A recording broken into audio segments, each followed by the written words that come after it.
നിങ്ങൾക്ക് ഡിഗ്രിയുടെ ഒപ്പം സിവിൽ സർവീസ് പ്രിപ്പറേഷൻ തുടങ്ങുകയാണെങ്കിൽ നിങ്ങൾക്കുണ്ടാകുന്ന ഏറ്റവും വലിയ അഡ്വാൻറ്റേജ് അതായിരിക്കും. നിങ്ങൾക്ക് ഏതൊരു സബ്ജക്റ്റിന്റെയും ആഴത്തിലേക്ക് ഇറങ്ങിച്ചെന്ന് അതിന്റെ ഡൗട്ടുകളെല്ലാം നിങ്ങൾക്ക് റെഫർ ചെയ്ത് അതിനെ ഇന്റർനെറ്റിലും അതുപോലെ തന്നെ ഗൂഗിളിലോ അല്ലെങ്കിൽ ChatGPT-യിലോ എവിടെയാണെങ്കിലും റിലേറ്റഡ് ആയിട്ടുള്ള എല്ലാ സോഴ്സുകളും റെഫർ ചെയ്ത് അതിന്റെ മാക്സിമം ഇൻഫർമേഷൻ എടുത്ത് അത് സിസ്റ്റമാറ്റിക് ആയിട്ട് സീക്വൻഷ്യലായിട്ട് മെമ്മറിയിൽ ഇൻസ്റ്റിൽ ചെയ്യാനുള്ള ഒരു ടൈം കിട്ടുമെന്നുള്ളതാണ് ഡിഗ്രിയുടെ ഒപ്പം നിങ്ങൾ സ്റ്റാർട്ട് ചെയ്താലുള്ള ഗുണം. ഞാൻ സിവിൽ സർവീസിന്റെ സീരിയസ് ആയിട്ടുള്ള പ്രിപ്പറേഷൻ PG കഴിഞ്ഞിട്ടാണ് തുടങ്ങിയത് എന്നുള്ളത് കൊണ്ട് എനിക്ക് വളരെയധികം ലിമിറ്റേഷൻ വന്നത് ചില സബ്ജക്റ്റുകൾ അതിനെ ആഴത്തിൽ പഠിക്കാനായിട്ട്, അത് ഇൻഡെപ്ത് മനസ്സിലാക്കാനായിട്ട്, അതിന് റിലേറ്റഡ് ആയിട്ടുള്ള ബുക്സ് റെഫർ ചെയ്യാനായിട്ട് ഒക്കെ അത്യാവശ്യത്തിന് സമയമെടുക്കുന്ന പ്രോസസ്സിനൊന്നും സമയം കിട്ടിയില്ല എന്നുള്ളതാണ് എനിക്കുണ്ടായ നഷ്ടം. Good evening all.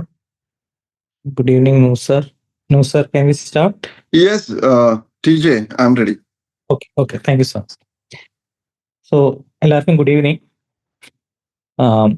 നമ്മൾ സെഷൻ തുടങ്ങുകയാണ്.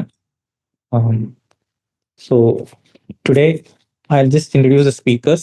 My name is TJ Abraham. I'm one of the directors of iLearn IAS. So, welcome all to this particular session.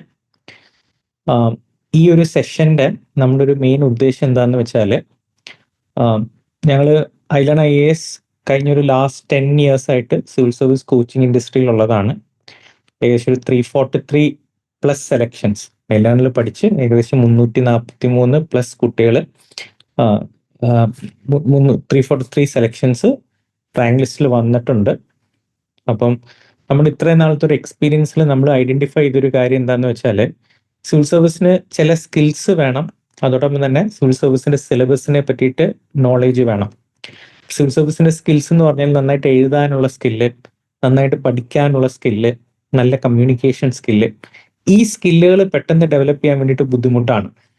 എന്നാൽ നമുക്ക് ഒരു വർഷത്തെ കോച്ചിങ് കൊണ്ട് ഈസി ആയിട്ട് കണ്ടന്റ് ഡെവലപ്പ് ചെയ്യാൻ വേണ്ടി പറ്റും. അപ്പം കോളേജ് തൊട്ട് നമ്മൾ സിവിൽ സർവീസിന് വേണ്ട ഒരു പ്രിപ്പറേഷൻ തുടങ്ങുവാണെങ്കിൽ അത് കുട്ടികൾക്ക് ഒരു അഡ്വാൻറ്റേജ് കിട്ടും. അപ്പം അതിൻ്റെ ഒരു ഭാഗമായിട്ടാണ് നമ്മൾ ഈ ഒരു അവയർനെസ് പ്രോഗ്രാം നമ്മൾ ക്രിയേറ്റ് ചെയ്യുന്നത്. iLearnൽ കോളേജ് റിലേറ്റഡ് ആയിട്ട് പല കോഴ്സുകളും കാര്യങ്ങളും ഉണ്ട്. അപ്പം കോളേജിൽ എങ്ങനെ പ്രിപ്പറേഷൻ തുടങ്ങാം, കോളേജിൽ എങ്ങനെ പത്രം വായിക്കണം, എങ്ങനെ നോട്ട് ഉണ്ടാക്കണം, എങ്ങനെ ഏത് ടെക്സ്റ്റ് ബുക്സ് റെഫർ ചെയ്യണം, ഇതിനെ പറ്റിയിട്ടൊക്കെ ചർച്ച ചെയ്യാൻ വേണ്ടിയിട്ടാണ് നമുക്ക് ഈ സെഷൻ ഉള്ളത്. ഈ സെഷൻ നയിക്കുന്നത് PV നൂസാറും അക്ഷയുമാണ്.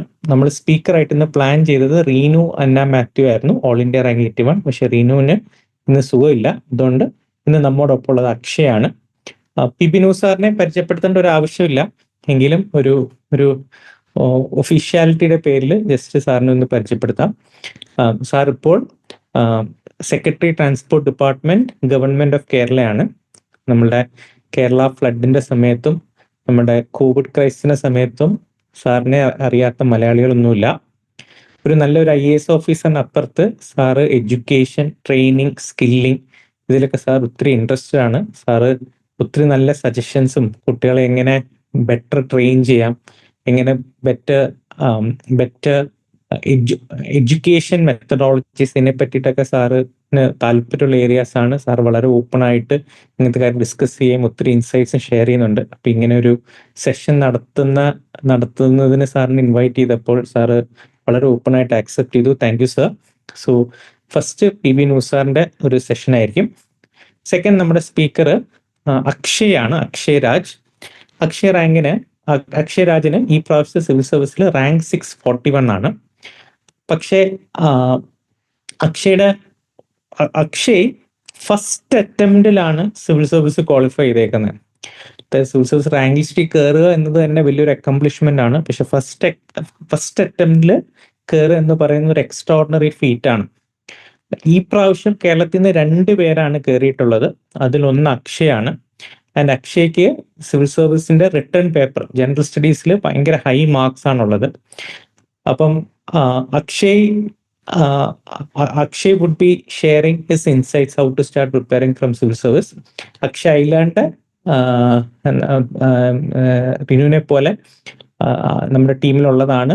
നമ്മുടെ PCM ബാച്ച്, നമ്മുടെ prelims cum mains batch student ആണ്. അപ്പം that is regarding the introduction. Okay sir, no sir, over to you. Thank you sir. Thank you TJ. നമുക്ക് നിലവില് 56 സ്റ്റുഡൻസിനെയാണ് കാണുന്നത്. കുറച്ചു പേരെങ്കിലും വീഡിയോ ഓൺ ആക്കുകയാണെങ്കിൽ കുറച്ചുകൂടി ഒരു ബ്ലാങ്ക് സ്ക്രീനിൽ സംസാരിക്കുന്നതിനേക്കാൾ നല്ലതായിരിക്കും തോന്നുന്നു. That's one suggestion. പിന്നെയുള്ളത് നമ്മുടെ സെഷൻ ഇവിടെ ഓൾറെഡി TJ സംസാരിച്ചു. നമ്മുടെ സെഷൻ ഞാൻ പ്ലാൻ ചെയ്യുന്നത് ഒരു മാക്സിമം 10 to 15 മിനിറ്റ്സ് ഞാൻ നിങ്ങളോടൊന്ന് സംസാരിക്കാൻ വളരെ ബ്രോഡായിട്ടുള്ള വളരെ ജനറൽ ആയിട്ടുള്ള കുറച്ച് പോയിന്റ്സ് ആണ് പറയാൻ ഉദ്ദേശിക്കുന്നത്. അത് കഴിഞ്ഞിട്ട് മേ ബി ഒരു 5 മിനിറ്റ്സ് അല്ലെങ്കിൽ മാക്സിമം 10 മിനിറ്റ്സ് നമുക്ക് വേണമെങ്കിൽ ഒരു ഇന്ററാക്ഷൻ ആകാം. അത് ഒന്നുകിൽ നിങ്ങൾക്ക് ക്വസ്റ്റ്യൻ ചോദിക്കാം, അതല്ലെങ്കിൽ നിങ്ങളുടെ കമന്റ് ബോക്സിൽ നിങ്ങൾക്ക് ടൈപ്പ് ചെയ്താൽ ഇറ്റ് വിൽ ബി ഈസിയർ എന്നുള്ളതാണ്. നമുക്ക് സ്റ്റാർട്ട് ചെയ്യുമ്പോൾ ആദ്യമായിട്ട് സിവിൽ സർവീസിന് പ്രിപ്പയർ ചെയ്യുന്നതിന് നമ്മൾ ജീവിതത്തിൽ ആദ്യമായിട്ട് സിവിൽ സർവീസിന് പ്രിപ്പയർ ചെയ്യുന്നതിനെ കുറിച്ച് ആലോചിക്കുമ്പോൾ ആദ്യമായിട്ട് മനസ്സിൽ വരുന്ന കാര്യം എന്താണ്? എനിക്ക് തോന്നുന്നു നമ്മുടെ സൊസൈറ്റിയിൽ നമ്മളും നമ്മുടെ പേരൻസും നമ്മുടെ മറ്റ് ചുറ്റുവട്ടത്തുള്ള ആളുകളെല്ലാം ഉൾപ്പെടെയുള്ള സൊസൈറ്റിയിൽ ആദ്യമായിട്ട് വരുന്ന question whether you are capable of taking such a big risk എന്നുള്ളൊരു ക്വസ്റ്റ്യൻ ആയിരിക്കും എന്ന് എനിക്ക് തോന്നുന്നു. നിങ്ങൾക്ക് ശരിക്കും സിവിൽ സർവീസ് പോലത്തെ ഒരു എക്സാം അറ്റൻഡ് ചെയ്യാനുള്ള കഴിവുണ്ടോ, കപ്പാസിറ്റി ഉണ്ടോ എന്നുള്ള ക്വസ്റ്റ്യൻ തീർച്ചയായിട്ടും നമുക്ക് മുന്നേ വരും. അത് നമ്മൾ തന്നെയല്ല അതിൽ ഡൗട്ടുള്ള ആളുകൾ, നമുക്ക് തീർച്ചയായിട്ടും നമുക്കൊരു സെൽഫ് ഡൗട്ട് ഉണ്ടാകും. പ്രിപ്പയർ ചെയ്യുന്ന ആളുകൾ എന്ന നിലയ്ക്ക് നമ്മുടെ അക്കാഡമിക്സ് നല്ലതാണെങ്കിലും അല്ലെങ്കിലും മോശമാണെങ്കിൽ തീർച്ചയായിട്ടും കൂടുതൽ ഡൗട്ട് ഉണ്ടാകും സോഫാറുള്ള അക്കാഡമിക്സ്. അതല്ല നല്ലതാണെങ്കിലും ഇത്രയും പ്രിപ്പറേഷൻ മതിയോ, അല്ലെങ്കിൽ ഈ ഒരു ബാക്ക്ഗ്രൗണ്ട് മതിയോ, ഈ ഒരു ഇന്റലിജൻസ് മതിയോ, ഇത്രയും ടഫായിട്ടുള്ള കോമ്പറ്റേറ്റീവ് ആയിട്ടുള്ള ഒരു എക്സാം ഫേസ് ചെയ്യാൻ മാത്രം ഞാൻ കപ്പാസിറ്റി ഉള്ള ആളാണോ എന്നുള്ളൊരു സെൽഫ് ഡൗട്ട് നമുക്ക് തീർച്ചയായിട്ടും ഉണ്ടാകും. ആദ്യം മനസ്സിലാക്കേണ്ടത് നിങ്ങൾ റൈറ്റ് ട്രാക്കിലാണ് ആ ഡൗട്ട് ഉണ്ടെങ്കിൽ എന്നുള്ളതാണ്. കാരണം ഇന്ന് വരെ സിവിൽ സർവീസ് എക്സാം പ്രിപ്പയർ ചെയ്ത് ക്ലിയർ ചെയ്ത അല്ലെങ്കിൽ പ്രിപ്പയർ ചെയ്ത ഒരാൾക്ക് പോലും ഈ സെൽഫ് ഡൗട്ട് ഇല്ലാതിരിക്കും എന്ന് എനിക്ക് തോന്നുന്നില്ല.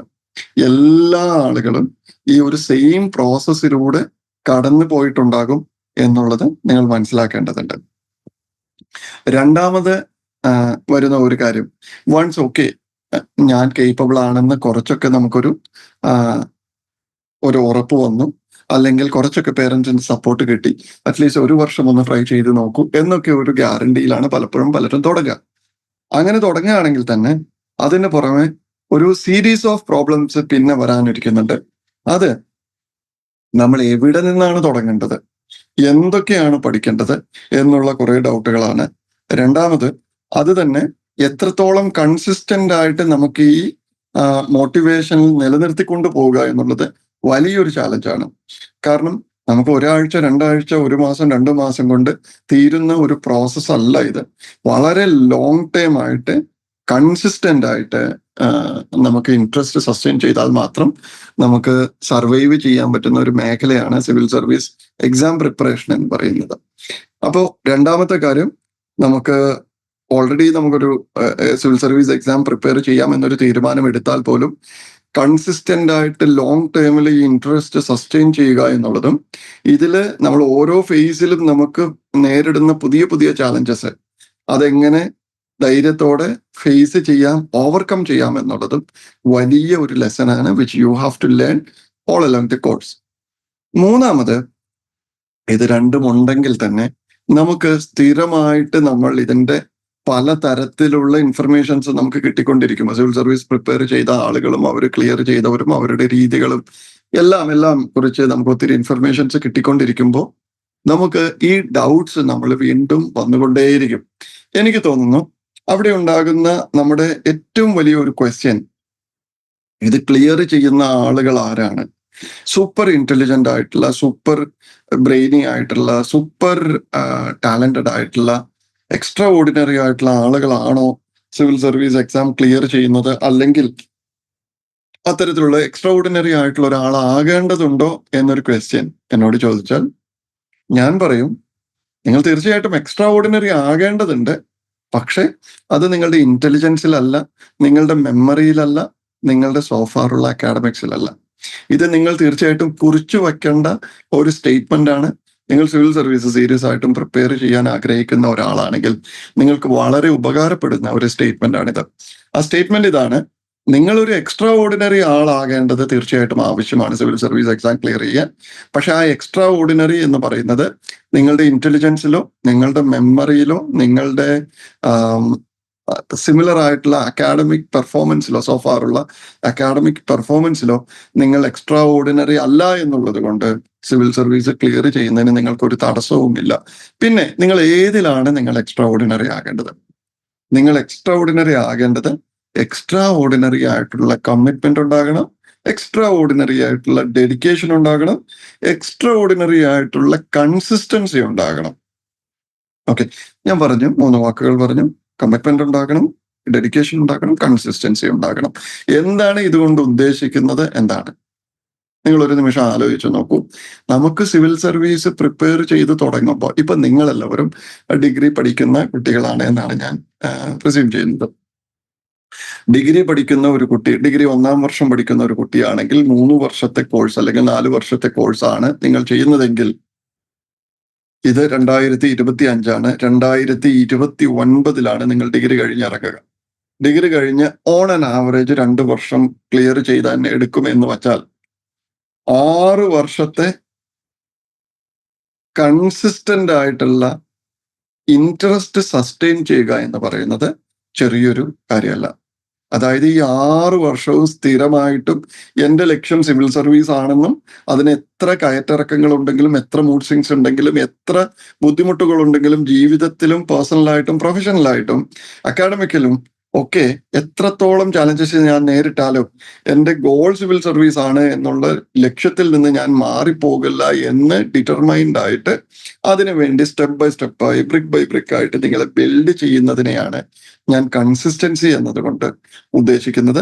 ആ കൺസിസ്റ്റൻസി, നിങ്ങൾക്ക് ആ ലക്ഷ്യത്തിൽ കൺസിസ്റ്റൻസി ഉണ്ടാകണം, അതിനു വേണ്ടിയിട്ടുള്ള ഒരു കമ്മിറ്റ്മെന്റ് ഉണ്ടാകണം, അതിന് ഡെഡിക്കേറ്റഡ് ആയിട്ട് നിങ്ങൾ വർക്ക് ചെയ്യാൻ പറ്റുകയാണെങ്കിൽ, ആ എക്സ്ട്രാ ഓർഡിനറി സ്കില്ല് നിങ്ങൾക്കുണ്ടെങ്കിൽ തീർച്ചയായിട്ടും നിങ്ങൾക്ക് സിവിൽ സർവീസ് എന്ന് പറയുന്നത് വലിയൊരു ബുദ്ധിമുട്ടുള്ള കാര്യമായിരിക്കുമെന്ന് എനിക്ക് തോന്നുന്നില്ല. അടുത്തത്, നിങ്ങളെ സംബന്ധിച്ചിടത്തോളം സ്പെസിഫിക് ആയിട്ട് ഉള്ള ഒരു പോയിന്റ് ആണ്. നിങ്ങളെല്ലാവരും ഡിഗ്രി പഠിക്കുന്ന കുട്ടികൾ എന്ന നിലയ്ക്ക് ഞാൻ പലപ്പോഴും സിവിൽ സർവീസിന്റെ മറ്റ് പ്രോഗ്രാമുകൾക്കും ഒത്തിരി സ്റ്റുഡന്റ് ഇന്ററാക്ഷൻ പ്രോഗ്രാംസിൽ പോകാറുള്ളതാണ്. അവിടെയെല്ലാം ജനറൽ ആയിട്ട് എനിക്ക് കിട്ടാറുള്ള ക്വസ്റ്റ്യൻസിൽ ഒന്നിതാണ്: സർ, ഞങ്ങൾ സിവിൽ സർവീസിന് പ്രിപ്പയർ ചെയ്യുന്ന കുട്ടികളാണ്, അല്ലെങ്കിൽ പ്രിപ്പയർ ചെയ്യാൻ ആഗ്രഹിക്കുന്ന കുട്ടികളാണ്. അങ്ങനെയാണെങ്കിൽ ഞങ്ങൾ എവിടെ നിന്നാണ് ഇത് സ്റ്റാർട്ട് ചെയ്യേണ്ടത്, എങ്ങനെയാണ് ഞങ്ങൾ പ്രൊസീഡ് ചെയ്യേണ്ടത് എന്ന ക്വസ്റ്റ്യൻസ് ആണ് പലപ്പോഴും എനിക്ക് കിട്ടാറുള്ളത്. എനിക്ക് തോന്നുന്നു അതിനെക്കുറിച്ച് വളരെ ഡീറ്റെയിൽഡ് ആയിട്ടുള്ള ഒരു സെഷൻ ഇതിന് തൊട്ട് പുറകെ ഉണ്ടാകുമെന്ന് എനിക്ക് തോന്നുന്നു. എന്നിരുന്നാലും അതിൽ നിങ്ങൾ 2 കാര്യങ്ങൾ മനസ്സിലാക്കേണ്ടത്: ഒന്ന്, ഒരു ഡിഗ്രി പ്രോഗ്രാമിന്റെ കൂടെ നിങ്ങൾക്ക് സിവിൽ സർവീസ് പ്രിപ്പറേഷൻ കൂടി കൊണ്ടുപോയി നടക്കുന്നത് തീർച്ചയായിട്ടും ഡിഗ്രി കഴിഞ്ഞതിന് ശേഷം നിങ്ങൾ സിവിൽ സർവീസ് പ്രിപ്പറേഷൻ തുടങ്ങുന്നതിനേക്കാൾ ഏറെ പ്രയോജനകരമായിരിക്കും എന്നുള്ള കാര്യത്തിൽ ഒരു സംശയവുമില്ല. ഞാനൊരു ഉദാഹരണം പറയാം. ഞാൻ ഡിഗ്രിയും പോസ്റ്റ് ഗ്രാജുവേഷനും കഴിഞ്ഞതിന് ശേഷം സീരിയസ് ആയിട്ട് സിവിൽ സർവീസ് പ്രിപ്പറേഷൻ തുടങ്ങിയ ആളാണ്. അതുകൊണ്ട് പക്ഷെ അതിനു മുന്നേ എനിക്ക് വളരെയധികം യൂസ്ഫുൾ ആയിട്ടുള്ള ഒത്തിരി സ്കില്ലുകൾ ഉണ്ടായിരുന്നു. ആ സ്കില്ലുകളിൽ ഒന്ന്, ഞാൻ വളരെ റെഗുലർ ആയിട്ട് റുട്ടീനായിട്ട് പത്രം വായിക്കുമായിരുന്നു എന്നുള്ളതാണ്. 2, എനിക്ക് അത്യാവശ്യം എക്സ്ട്രാ റീഡിങ്, ഔട്ട്സൈഡ് സിലബസും ഔട്ട്സൈഡ് നമ്മുടെ അക്കാഡമിക്സിനും പുറമേയുള്ള കുറച്ചധികം വായന ഉണ്ടായിരുന്നു എന്നുള്ള 2 കാര്യങ്ങളാണ് ഞാൻ ചെയ്ത ഏറ്റവും പ്രയോജനപ്പെട്ട കാര്യം. പത്രം വായിക്കുന്നതിനൊപ്പം ഫ്രണ്ട് ലൈൻ എന്ന് പറയുന്ന ഹിന്ദുവിന്റെ മാഗസിനും ഞാൻ റെഗുലർ ആയിട്ട് വായിക്കുമായിരുന്നു. അതുപോലെ തന്നെ ഈ പറയുന്ന എക്സ്ട്രാ റീഡിങ്ങും എനിക്ക് വളരെയധികം ഉണ്ടായിരുന്നു. അതുകൊണ്ട് തന്നെ അത് വളരെ യൂസ്ഫുൾ ആയിരുന്നു എനിക്ക് എൻറ്റയർ സിവിൽ സർവീസ് പ്രിപ്പറേഷനിലും ഈവൻ ആഫ്റ്റർ സിവിൽ സർവീസ് എക്സാമും. പക്ഷേ ഞാൻ സിവിൽ സർവീസിന്റെ സീരിയസ് ആയിട്ടുള്ള പ്രിപ്പറേഷൻ PG കഴിഞ്ഞിട്ടാണ് തുടങ്ങിയത് എന്നുള്ളത് കൊണ്ട് എനിക്ക് വളരെയധികം ലിമിറ്റേഷൻ വന്നത് ചില സബ്ജക്റ്റുകൾ അതിന് ആഴത്തിൽ പഠിക്കാനായിട്ട്, അത് ഇൻഡെപ്ത് മനസ്സിലാക്കാനായിട്ട്, അതിന് റിലേറ്റഡ് ആയിട്ടുള്ള ബുക്സ് റെഫർ ചെയ്യാനായിട്ട് ഒക്കെ അത്യാവശ്യത്തിന് സമയമെടുക്കുന്ന പ്രോസസ്സിനൊന്നും സമയം കിട്ടിയില്ല എന്നുള്ളതാണ് എനിക്കുണ്ടായ നഷ്ടം. നിങ്ങൾക്ക് ഡിഗ്രിയുടെ ഒപ്പം സിവിൽ സർവീസ് പ്രിപ്പറേഷൻ തുടങ്ങുകയാണെങ്കിൽ നിങ്ങൾക്കുണ്ടാകുന്ന ഏറ്റവും വലിയ അഡ്വാൻറ്റേജ് അതായിരിക്കും. നിങ്ങൾക്ക് ഏതൊരു സബ്ജക്റ്റിന്റെയും ആഴത്തിലേക്ക് ഇറങ്ങിച്ചെന്ന് അതിന്റെ ഡൗട്ടുകളെല്ലാം നിങ്ങൾക്ക് റെഫർ ചെയ്ത് അതിനെ ഇന്റർനെറ്റിലും അതുപോലെ തന്നെ ഗൂഗിളിലോ അല്ലെങ്കിൽ ChatGPT-യിലോ എവിടെയാണെങ്കിലും റിലേറ്റഡ് ആയിട്ടുള്ള എല്ലാ സോഴ്സുകളും റെഫർ ചെയ്ത് അതിന്റെ മാക്സിമം ഇൻഫർമേഷൻ എടുത്ത് അത് സിസ്റ്റമാറ്റിക് ആയിട്ട് സീക്വൻഷ്യലായിട്ട് മെമ്മറിയിൽ ഇൻസ്റ്റിൽ ചെയ്യാനുള്ള ഒരു ടൈം കിട്ടുമെന്നുള്ളതാണ് ഡിഗ്രിയുടെ ഒപ്പം നിങ്ങൾ സ്റ്റാർട്ട് ചെയ്താലുള്ള ഗുണം. ഉദാഹരണത്തിന് ഇപ്പൊ നമുക്ക് ആസ് എ നമ്മളൊരു ടെക്സ്റ്റ് ബുക്ക് വായിക്കുമ്പോൾ ആ ടെക്സ്റ്റ് ബുക്കിൽ പറയുന്ന ഒരു കാര്യം ചിലപ്പോൾ ഒരു വൺ ലൈനറായിട്ട് NCERT ടെക്സ്റ്റ് ബുക്കിൽ പറഞ്ഞു പോകുന്ന ഒരു കാര്യത്തെക്കുറിച്ച് നിങ്ങൾ കുറച്ച് ക്യൂരിയസ് ആണെങ്കിൽ നിങ്ങൾക്കൊരു ഇന്റർനെറ്റിൽ ഗൂഗിൾ ചെയ്താൽ അല്ലെങ്കിൽ അത് ChatGPT-യിൽ ഗൂഗിൾ ചെയ്താൽ അതുമായി റിലേറ്റഡ് ആയിട്ടുള്ള ഒട്ടേറെ പുതിയ ഇൻഫർമേഷൻ കിട്ടുകയും അത് റെഫർ ചെയ്ത് അത് കുറച്ചുകൂടി ബിൽഡ് ചെയ്തൊക്കെ വായിച്ചു പോകാനുള്ള ഒരു ടൈം നിങ്ങൾക്ക് ഒരു പക്ഷേ ഡിഗ്രിക്ക് പഠിക്കുന്ന സമയത്ത് മാത്രമാണ് കിട്ടുക. കാരണം നിങ്ങൾ ഡിഗ്രി കഴിഞ്ഞിട്ട് പ്രിപ്പയർ ചെയ്യുമ്പോൾ വളരെ ടൈറ്റ് ആയിട്ടുള്ള ഒരു ടൈം സ്ലോട്ടാണ് ഉണ്ടാവുക. അതിൽ ഓരോ ദിവസവും ഓരോ വായിക്കേണ്ട ടെക്സ്റ്റ് ബുക്കുകളും മാഗസിനുകളെയും നിങ്ങൾ സീക്വൻഷ്യലായിട്ട് എടുക്കുകയാണെങ്കിൽ അത് കംപ്ലീറ്റ് ചെയ്യാനുള്ള ബെയർ മിനിമം ടൈം മാത്രമാണ് ഒരു പക്ഷേ കിട്ടുകയുള്ളൂ. അതുകൊണ്ട് തന്നെ ഡിഗ്രിയുടെ സമയത്ത് നിങ്ങൾക്ക് സ്റ്റാർട്ട് ചെയ്യുന്നത് തീർച്ചയായിട്ടും വളരെ നല്ലതാണ് എന്നുള്ളതാണ് പേഴ്സണലായിട്ട് എനിക്ക് തോന്നുന്നത്. രണ്ടാമത്, ഇനി ഡിഗ്രിയുടെ സമയത്ത് എങ്ങനെയാണ് തുടങ്ങേണ്ടതെന്ന് ചോദിച്ചാൽ അതിനെക്കുറിച്ച് ഡീറ്റെയിൽഡ് ആയിട്ടുള്ള സെഷനിലേക്ക് നമുക്ക് വരുന്നുണ്ടാകും. പക്ഷെ ബ്രോഡായിട്ട് പറയുകയാണെങ്കിൽ, ഒന്ന്, ന്യൂസ് പേപ്പർ എങ്ങനെ വായിക്കണം എന്നുള്ളത് വലിയൊരു ലെസനാണ്. ന്യൂസ് പേപ്പറിൽ നമുക്ക് ഒരു ഹിന്ദു പത്രം എടുത്തു വെച്ച് കഴിഞ്ഞാൽ A to Z വായിക്കുകയാണെങ്കിൽ ഒരു പക്ഷെ 2 മണിക്കൂറോ 3 മണിക്കൂറോ വായിക്കാനുള്ള ഒരു കണ്ടന്റ് ഉണ്ടാകും. അത് തന്നെ എഡിറ്റ് ചെയ്ത് വായിക്കുകയാണെങ്കിൽ ഏറ്റവും കുറഞ്ഞത് ഇമ്പോർട്ടന്റ് ആയിട്ടുള്ള ന്യൂസ് ഒരു മണിക്കൂർ വായിക്കാനുള്ളത് ഉണ്ടാകുമെന്നുള്ളതാണ്. അത് എങ്ങനെ വായിക്കണം, അതിൽ തന്നെ ഓരോ ന്യൂസിലും ഏത് പോയിന്റ്സ് ആണ് നിങ്ങൾ സ്ട്രെസ് ചെയ്യേണ്ടത്, അതിൽ തന്നെ നിങ്ങൾ ഓർത്തിരിക്കേണ്ടത് ഏതാണ്, നിങ്ങൾ നോട്ട് എഴുതിയെടുക്കേണ്ടത് ഏതാണ് എന്നുള്ളതെല്ലാം അറിഞ്ഞിരിക്കുന്നത് വളരെയധികം ഹെൽപ്ഫുൾ ആയിരിക്കും. അത് തീർച്ചയായിട്ടും ഒരു സ്കിൽ നിങ്ങൾ ഡെവലപ്പ് ചെയ്യേണ്ടതുണ്ട്. ന്യൂസ് പേപ്പർ റീഡിംഗ് എന്ന് പറയുന്നതിൽ സ്കില്ല്, അതിൽ നിന്നും നിങ്ങൾ പിക്ക് ചെയ്യേണ്ട പോയിന്റ്സ് ഏതാണ് എന്നുള്ളത് ഒരു സ്കില്ല് ഡെവലപ്പ് ചെയ്യുന്നത് നിങ്ങൾക്ക് ജനറൽ നോളജ് ബിൽഡ് ചെയ്യാനായിട്ട് വളരെയധികം ഹെൽപ്ഫുൾ ആയിരിക്കും എന്നുള്ളതാണ്. ഒപ്പം അത് കുറച്ച് മനസ്സിരുത്തി വായിക്കുന്ന ആളുകളാണെങ്കിൽ അതിന്റെ ഒരു ലാംഗ്വേജ് കൂടി പാരലായിട്ട് നിങ്ങൾക്ക് പിക്ക് ചെയ്യാൻ പറ്റും. അത് നിങ്ങൾക്ക് സിവിൽ സർവീസിൽ ത്രൂ ഔട്ടും ഈവൻ ആസ് എ സിവിൽ സർവൻറ്റും വളരെയധികം യൂസ്ഫുൾ ആയിട്ടുള്ള ഒരു സ്കില്ലായിരിക്കും.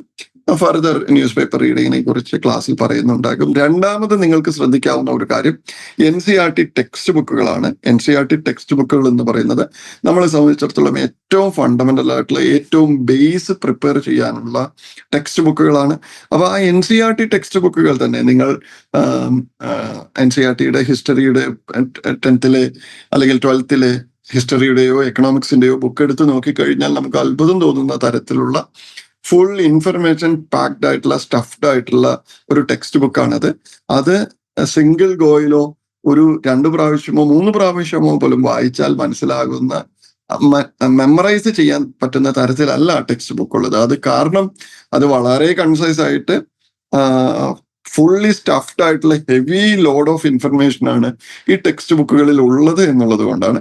അതുകൊണ്ട് തന്നെ അത് വളരെ റിപ്പീറ്റഡ് ആയിട്ടുള്ള വായനകൾ ആവശ്യമാണ്. അതിനൊപ്പം തന്നെ ആ കഥകൾ മെമ്മറൈസ് ചെയ്യുന്നതിന് അല്ലെങ്കിൽ അതിന്റെ സീക്വൻഷ്യൽ ആയിട്ടുള്ള ഈവൻസ് ഓർത്തിരിക്കുന്നത് വളരെ ഡീറ്റെയിൽഡ് ആയിട്ടുള്ള ഡെപ്തിലുള്ള വായനകളും അനാലിസിസും നിങ്ങളെ ഹെൽപ്പ് ചെയ്യുമെന്നുള്ളതാണ്. അതല്ലെങ്കിൽ ഒരുപക്ഷെ നമ്മളൊക്കെ കൊച്ചു ക്ലാസ്സുകളിൽ പഠിച്ചിരുന്നത് പോലെ ബൈഹാർട്ട് ചെയ്യുന്ന, മെമ്മറൈസ് ചെയ്യുന്ന ഒരു പ്രോസസ്സിലേക്ക് നമ്മൾ പോവുകയും അത് ഒരു കാരണവശാലും സിവിൽ സർവീസ് എക്സാമിൽ നിങ്ങളെ ഹെൽപ്പ് ചെയ്യുന്ന ഒരു സാഹചര്യം ഉണ്ടാവാൻ സാധ്യത കുറവാണ്. അപ്പോ 2 കാര്യങ്ങളാണ് പറഞ്ഞത്. ഒന്ന്, ന്യൂസ് പേപ്പർ റീഡിങ്ങിനെ കുറിച്ച്. 2, NCERT ടെക്സ്റ്റ് ബുക്കുകളെ കുറിച്ച്. മൂന്നാമത് ഉള്ളത് ഇതിനു പുറമേയുള്ള ഒട്ടേറെ മേഖലകൾ, സിവിൽ സർവീസ് എക്സാമുമായി പ്രിപ്പയർ ചെയ്യുന്നതുമായി ബന്ധപ്പെട്ടിട്ടുള്ള ഒട്ടേറെ മേഖലകളുണ്ട്. ഒന്ന്, നിങ്ങൾ ഓപ്ഷണൽ സബ്ജക്റ്റിന്റെ സെലക്ഷൻ ആണ്. 2, essay റൈറ്റിംഗ് ആണ്. 3, ആൻസർ റൈറ്റിംഗ് ആണ്. തുടങ്ങിയ ഒട്ടേറെ പാരലായിട്ട് നിങ്ങൾ ഡെവലപ്പ് ചെയ്യാവുന്ന സ്കില്ലുകളുണ്ട്. അതിനെല്ലാം നിങ്ങൾക്ക് ഡിഗ്രിയുടെ ഒപ്പം സിവിൽ സർവീസ് എക്സാം പ്രിപ്പയർ ചെയ്യുന്നത് തീർച്ചയായിട്ടും വളരെ ഹെൽപ്ഫുൾ ആയിരിക്കും എന്നുള്ളതാണ് ഇതിൽ പറയാനുള്ളത്. എനിക്ക് തോന്നുന്നു 7:22 ആയി. 2 മിനിറ്റിൽ ഞാൻ അവസാനിപ്പിക്കാം. നിങ്ങൾക്ക് ക്വസ്റ്റ്യൻസ് ഉണ്ടെങ്കിൽ 5 മിനിറ്റിൽ നിങ്ങൾക്ക് ക്വസ്റ്റ്യൻ ചോദിച്ചാൽ നമുക്കൊരു 7:30 കൂടി അവസാനിപ്പിക്കാൻ തോന്നുന്നു. സിവിൽ സർവീസിൽ പ്രിപ്പറേഷൻ ഇറങ്ങുമ്പോൾ ഞാൻ 3 കാര്യങ്ങളാണ് പറഞ്ഞത്. ഒന്ന്, നിങ്ങൾക്ക് ഈ ഫീൽഡിൽ വരാനുള്ള കേപ്പബിലിറ്റി ഉണ്ടോ, കാലിബർ ഉണ്ടോ എന്നുള്ള ഒരു സെൽഫ് ഡൗട്ട് ഉണ്ടെങ്കിൽ അതിനെ നിങ്ങൾ ഓവർകം ചെയ്യേണ്ടതുണ്ട്. രണ്ടാമത് നിങ്ങൾക്ക് വേണ്ടത്, നിങ്ങൾ എക്സ്ട്രാ ഓർഡിനറി ആയിട്ടുള്ള ഒരു ഇൻഡിവിജ്വൽ ആകേണ്ടതുണ്ട്. ആ എക്സ്ട്രാ ഓർഡിനറി സ്കില്ല് നിങ്ങൾ കാണിക്കേണ്ടത് കൺസിസ്റ്റൻസിയിലാണ്, നിങ്ങളുടെ കമ്മിറ്റ്മെന്റിലാണ്, നിങ്ങളുടെ ഡെഡിക്കേഷനിലാണ് എന്നുള്ളതാണ് രണ്ടാമത് പറഞ്ഞത്. മൂന്നാമത് പറഞ്ഞത് നിങ്ങളുടെ NCERT ടെക്സ്റ്റ് ബുക്കുകളും എങ്ങനെ വായിക്കണം, അതുപോലെ തന്നെ പത്രം എങ്ങനെ വായിക്കണം, എസ്സേ റൈറ്റിങ്ങും ആൻസർ റൈറ്റിങ്ങും എത്രത്തോളം ഇമ്പോർട്ടന്റ് ആണ് എന്നുള്ളതെല്ലാമാണ് മൂന്നാമതായിട്ട് പറഞ്ഞത്. അവസാനമായിട്ട് പറയാനുള്ളത്, സിവിൽ സർവീസ് എക്സാം പ്രിപ്പറേഷൻ എന്ന് പറയുന്നത് നിങ്ങളൊരു ഓപ്പൺ സീയിലേക്ക് ഇറങ്ങുന്നത് പോലെയാണ്. ആ തീരുമാനമെടുത്ത് പുറത്തേക്ക് ഇറങ്ങുമ്പോൾ നിങ്ങൾ ഇൻസ്റ്റഗ്രാമിൽ ജസ്റ്റ് ഒരു സെർച്ച് ചെയ്ത് നോക്കൂ. എൻ്റെ ഡയറ്റ്, വെയിറ്റ് ലോസിനുള്ള ഡയറ്റ് എന്താണെന്ന് ഇൻസ്റ്റഗ്രാമിൽ ഒന്ന് സെർച്ച് ചെയ്ത് നോക്കിക്കഴിഞ്ഞാൽ ആയിരക്കണക്കിനുള്ള വീഡിയോസും ഫീഡുകളും നിങ്ങൾക്ക് വരാനായിട്ട് തുടങ്ങും. പക്ഷെ ആ 1000 ഫീഡ് എടുത്താൽ അതില് സയന്റിഫിക് ആയിട്ടുള്ള നമ്മൾ ആക്ച്വലി ഫോളോ ചെയ്യേണ്ടത് മേ ബി 5-10 പേര് മാത്രമായിരിക്കും. അപ്പോ ആ 10 പേരെ സെലക്ട് ചെയ്യുക എന്നുള്ളത് ഇന്നത്തെ വലിയൊരു ചാലഞ്ചാണ്. സിവിൽ സർവീസ് എക്സാമും പ്രിപ്പറേഷനും അതുപോലെ തന്നെയാണ്. ഇതിൽ വളരെ മിസ്ലീഡിംഗ് ആയിട്ടുള്ള ഒട്ടേറെ മെറ്റീരിയൽസ് ഇന്റർനെറ്റിലും അതുപോലെ തന്നെ മേഖലയിലും മുഴുവനും അവൈലബിൾ ആണ്. അത്തരത്തിൽ തന്നെ മിസ്ലീഡിംഗ് ആയിട്ടുള്ള ഒത്തിരി ഇൻഫർമേഷൻസ് അവൈലബിൾ ആണ്. ടെക്സ്റ്റ് ബുക്കുകൾ അവൈലബിൾ ആണ്. പലതും എക്സ്ട്രാ ആയിട്ടുള്ള മെറ്റീരിയൽസ് ആണ്. അത്രയധികം ഒന്നും വായിക്കേണ്ട ആവശ്യമേ തന്നെ ഉണ്ടാവില്ല. പ്രശ്നം എക്സ്ട്രാ റീഡിംഗ് എന്നുള്ളതല്ല, പ്രശ്നം നിങ്ങൾക്ക് ഇതെല്ലാം വായിച്ചു തീർക്കാനും മെമ്മറൈസ് ചെയ്യാനുള്ള സമയമുണ്ടോ, അത് എഫക്റ്റീവ് ആയിട്ടുള്ള ടൈം ബൗണ്ട് മാനറിൽ എഴുതി തീർക്കാനുള്ള ടൈം ഉണ്ടോ എന്നുള്ളതെല്ലാം ഇവിടെ വളരെ ക്രൂഷ്യലാണ്. അതുകൊണ്ട് തന്നെ റൈറ്റ് ഡിസിഷൻ, റൈറ്റ് ടൈമിൽ റൈറ്റ് ചോയ്സ് നിങ്ങൾ എടുക്കേണ്ടതും സിവിൽ സർവീസ് പ്രിപ്പറേഷനിൽ വളരെ ഇമ്പോർട്ടന്റ് ആണെന്ന് തോന്നുന്നു. അതുകൊണ്ട് ഞാൻ വൈൻഡപ്പ് ചെയ്യാണ്. നിങ്ങൾക്ക് തീർച്ചയായിട്ടും സിവിൽ സർവീസ് എക്സാമിന്റെ പ്രിപ്പറേഷനുള്ള എല്ലാ ഇതും ഉണ്ടാകട്ടെ, എല്ലാ അനുഗ്രഹവും ഉണ്ടാകട്ടെ. അത് തന്നെ ഏറ്റവും നല്ല രീതിയിൽ പ്രിപ്പയർ ചെയ്യാനുള്ള ഭാഗ്യമുണ്ടാകട്ടെ. ഏറ്റവും റൈറ്റ് ചോയ്സ്, ഏറ്റവും കൺസിസ്റ്റന്റ് ആയിട്ട് പ്രിപ്പയർ ചെയ്യാൻ കഴിയട്ടെ എന്ന് ആശംസിക്കുകയാണ്. All the very best. Questions ഉണ്ടെങ്കിൽ നിങ്ങൾക്ക് ഡയറക്റ്റ് ചോദിക്കാം, അതല്ലെങ്കിൽ ഇവിടെ കമന്റ് ബോക്സിൽ ഇടാം. TJ, can I take another 5 minutes? Yes, sir. Please. Okay. By 7:30 I'll wind up. Okay. Now, ഒരു ക്വസ്റ്റ്യൻ ഇതിൽ ചോദിച്ചിരിക്കുന്ന, as a disabled person what is the privilege I have? Please respond. Disabled ആയിട്ടുള്ള ആളുകൾക്ക് തീർച്ചയായിട്ടും civil service exam പ്രിപ്പറേഷനിലോ എക്സാമിന്റെ പാറ്റേണിലോ ഒന്നും ഒരു വ്യത്യാസം ഉണ്ടാവില്ല. അയാൾ പ്രിലിംസും മെയിൻസും ഇന്റർവ്യൂവും ഒരേപോലെ തന്നെ കടന്നു പോകേണ്ടതുണ്ടാകും. പക്ഷെ അയാളുടെ റാങ്കിൽ ഇപ്പം ഏറ്റവും ഡിമാൻഡിങ് ആയിട്ടുള്ള സർവീസുകളിലേക്ക് വരുമ്പോൾ പലപ്പോഴും സിവിൽ സർവീസ് IAS-ൽ ആദ്യത്തെ 100 റാങ്കിനകത്ത് വരുന്നവർക്ക് മാത്രമാണ് ജനറൽ കാറ്റഗറിയിൽ കിട്ടുക എന്നുള്ളപ്പോൾ ഡിസേബിൾഡ് ആയിട്ടുള്ള ആളുകൾക്ക് അത് വളരെയധികം പുറകിൽ മേ ബി 700 800 വരെയൊക്കെ പോകുമെന്നുള്ളതാണ് എനിക്ക് തോന്നുന്നു. പ്രിസൈസ് ആയിട്ടുള്ള നമ്പേഴ്സ് നിങ്ങൾക്ക് ഒരു പക്ഷേ കോച്ചിങ് ഇൻസ്റ്റിറ്റ്യൂട്ടുകളിൽ ചോദിച്ചാൽ അറിയാൻ പറ്റും. ഓൾഡ് NCERT ആണോ പുതിയ NCERT ആണോ എന്നുള്ളത് എനിക്ക് തോന്നുന്നു TJക്കാണ് കുറച്ചുകൂടി പറയാൻ പറ്റുക. Sir, do we need to study all the NCERT textbooks from class 6 to 12? 6 മുതൽ 12 വരെയാണ് നമ്മൾ പറയുക. അതിൻ്റെയും ഡീറ്റെയിൽസ് നിങ്ങൾക്ക് തീർച്ചയായിട്ടും അതിന്റെ ക്ലാസ്സുകളിൽ പറഞ്ഞു തരുന്നുണ്ടാകും. നിങ്ങൾക്ക് ആ ക്വസ്റ്റ്യൻ റിപ്പീറ്റഡ് ആയിട്ട് ചോദിക്കാം. അഗ്രികൾച്ചർ ഓപ്ഷനിലെ പറ്റി പറയാമോ എന്ന് ചോദിക്കുന്നുണ്ട്. ഞാൻ പഠിക്കുന്ന സമയത്ത് 2 ഓപ്ഷൻ സബ്ജക്റ്റുകൾ ഉണ്ടായിരുന്നു.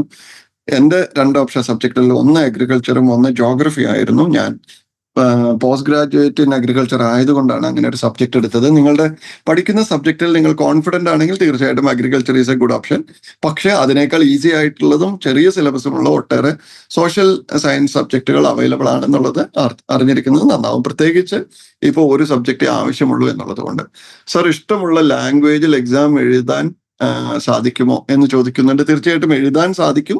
പക്ഷെ നിങ്ങൾക്ക് ഇംഗ്ലീഷ് ലാംഗ്വേജ് ഡെവലപ്പ് ചെയ്യുകയാണെങ്കിൽ തീർച്ചയായിട്ടും അത് വളരെ നല്ലതായിരിക്കും. കാരണം ആസ് എ സിവിൽ സർവന്റ് നിങ്ങൾക്ക് English language is going to be very crucial.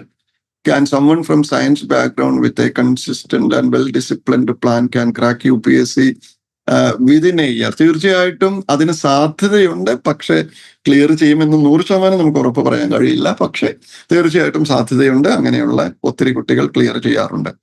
Interview മലയാളത്തിൽ പറയാൻ പറ്റുമെന്നാണ് എനിക്ക് തോന്നുന്നത്. TJ can answer this question.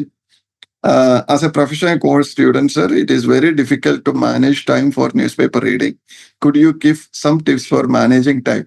നല്ല ഒരു ക്വസ്റ്റ്യൻ ആണ്. കാരണം പ്രൊഫഷണൽ കോഴ്സ് ഫീൽഡിൽ നിന്നും ഒട്ടേറെ കുട്ടികൾ ഈ സിവിൽ സർവീസിലേക്ക് വരാറുണ്ട്. അവർക്ക് ടൈം മാനേജ്മെന്റ് എന്ന് പറയുന്നത് വലിയൊരു ചാലഞ്ചിങ് കാര്യമാണ്. 2-3 കാര്യങ്ങൾ ചെയ്യാവുന്നത് നമ്മളെല്ലാവരും പ്രിപ്പയർ ചെയ്യുന്ന സമയത്ത് ചെയ്യുന്നത്, ഓൾ ഇന്ത്യ റേഡിയോയുടെ ന്യൂസ് ഓൺലൈൻ ആയിട്ട് നമ്മൾ മറ്റു കാര്യങ്ങൾ ചെയ്യുന്ന സമയത്ത് കേൾക്കുക എന്നുള്ളത് ഒരു കാര്യമാണ്. ഞങ്ങളെല്ലാവരും ഡിന്നർ കഴിക്കാൻ പോകുന്ന സമയത്ത്, എനിക്ക് തോന്നുന്നു രാത്രി 9 മണിക്കായിരുന്നു തോന്നുന്നു, ഡിന്നർ കഴിക്കാൻ പോകുന്ന ടൈം ഷെഡ്യൂൾ ചെയ്തിരുന്നത് ഈ ഓൾ ഇന്ത്യ റേഡിയോയുടെ ന്യൂസിന്റെ ടൈമിലായിരുന്നു. സോ ദാറ്റ് പോയി വരുമ്പോഴേക്കും ആ ന്യൂസ് മൊത്തം കേൾക്കാൻ പറ്റുമെന്നുള്ളതാണ്. അതിനുശേഷം ഡീറ്റെയിൽ ആയിട്ടുള്ള ഒരു അനാലിസിസ് ടൈമിംഗ് ഉണ്ടായിരുന്നു. അത്തരത്തിൽ നിങ്ങൾക്ക് ട്രൈ ചെയ്യാവുന്നതാണ്. ഇതിന്റെ തന്നെ സിനാപ്സിസ് പോലെ ന്യൂസ് കിട്ടുന്ന കുറച്ച് സോഴ്സുകളുമുണ്ട്. പക്ഷെ അത് എത്രത്തോളം എഫക്റ്റീവ് ആണെന്ന് എനിക്കറിയില്ല. ഒരു പക്ഷെ മറ്റ് വഴികളില്ലെങ്കിൽ ഒരു പക്ഷെ അതും നിങ്ങൾക്ക് ട്രൈ ചെയ്യാവുന്നതാണ് തോന്നുന്നു. അടുത്ത ക്വസ്റ്റ്യൻ എനിക്ക് മനസ്സിലാകുന്ന, സർ ബേസിക് ഫോം ചെയ്യാൻ എന്താ ഫസ്റ്റ് ചെയ്യേണ്ടത്? I didn't understand that. Sir, can you name monthly magazine which cover news effectively for UPSC? ഇപ്പോൾ ഉള്ളത് ഞാൻ 2012 ക്ലിയർ ചെയ്തതാണ്. ലേറ്റസ്റ്റ് ന്യൂസ് മാഗസിൻ ഒക്കെ കോച്ചിങ് ഇൻസ്റ്റിറ്റ്യൂട്ടുകാരുടെ കയ്യിൽ നിന്നും കിട്ടാവുന്നതാണ്. Is oratory skill necessary for UPSC? ഒരിക്കലും അല്ല. ഒറേറ്ററി സ്കില്ലൊന്നും ഒരിക്കലും UPSC ക്ലിയർ ചെയ്യാൻ ആവശ്യമൊന്നുമില്ല. ഒറേറ്ററി സ്കില്ലുകൾ ഉണ്ടെങ്കിൽ നിങ്ങൾ ആസ് എൻ അഡ്മിനിസ്ട്രേറ്റർ നിങ്ങൾക്ക് യൂസ്ഫുൾ ആയിരിക്കും. പക്ഷെ അതിന്റെ ആവശ്യമൊന്നുമില്ല. നിങ്ങൾക്ക് വളരെ ബേസിക് ആയിട്ടുള്ള നിങ്ങളുടെ കൺസെപ്റ്റൽ ക്ലാരിറ്റിയാണ് ഡെഫിനറ്റ്ലി UPSCക്ക് ആവശ്യം. ഇത് തീർച്ചയായിട്ടും അറിഞ്ഞിരിക്കേണ്ട ഒരു കാര്യമാണ്. ഒറേറ്ററി സ്കിൽസ് അല്ല, കൺസെപ്റ്റൽ ക്ലാരിറ്റിയാണ്. എന്ന് പറഞ്ഞാൽ അർത്ഥം, നിങ്ങൾക്കൊരു കൺസെപ്റ്റിനെ കുറിച്ച് കമ്മ്യൂണിക്കേറ്റ് ചെയ്യാനുള്ള സ്കില്ലുണ്ടെങ്കിൽ, ബേസിക് മിനിമം ലാംഗ്വേജിൽ കമ്മ്യൂണിക്കേറ്റ് ചെയ്യാനുള്ള സ്കില്ലുണ്ടെങ്കിൽ, that is more than enough to clear UPSC. നല്ല ക്വസ്റ്റ്യൻ ആണിത്. സാറിന്റെ എഡ്യൂക്കേഷൻ ബാക്ക്ഗ്രൗണ്ട് പറ്റി പറയാമോ? ഡിഗ്രി എന്തായിരുന്നു? ഞാൻ പഠിച്ചത് അഗ്രികൾച്ചർ ഗ്രാജുവേറ്റ് ആണ് ഞാൻ. പോസ്റ്റ് ഗ്രാജുവേറ്റും ഇൻ അഗ്രികൾച്ചർ ആണ്.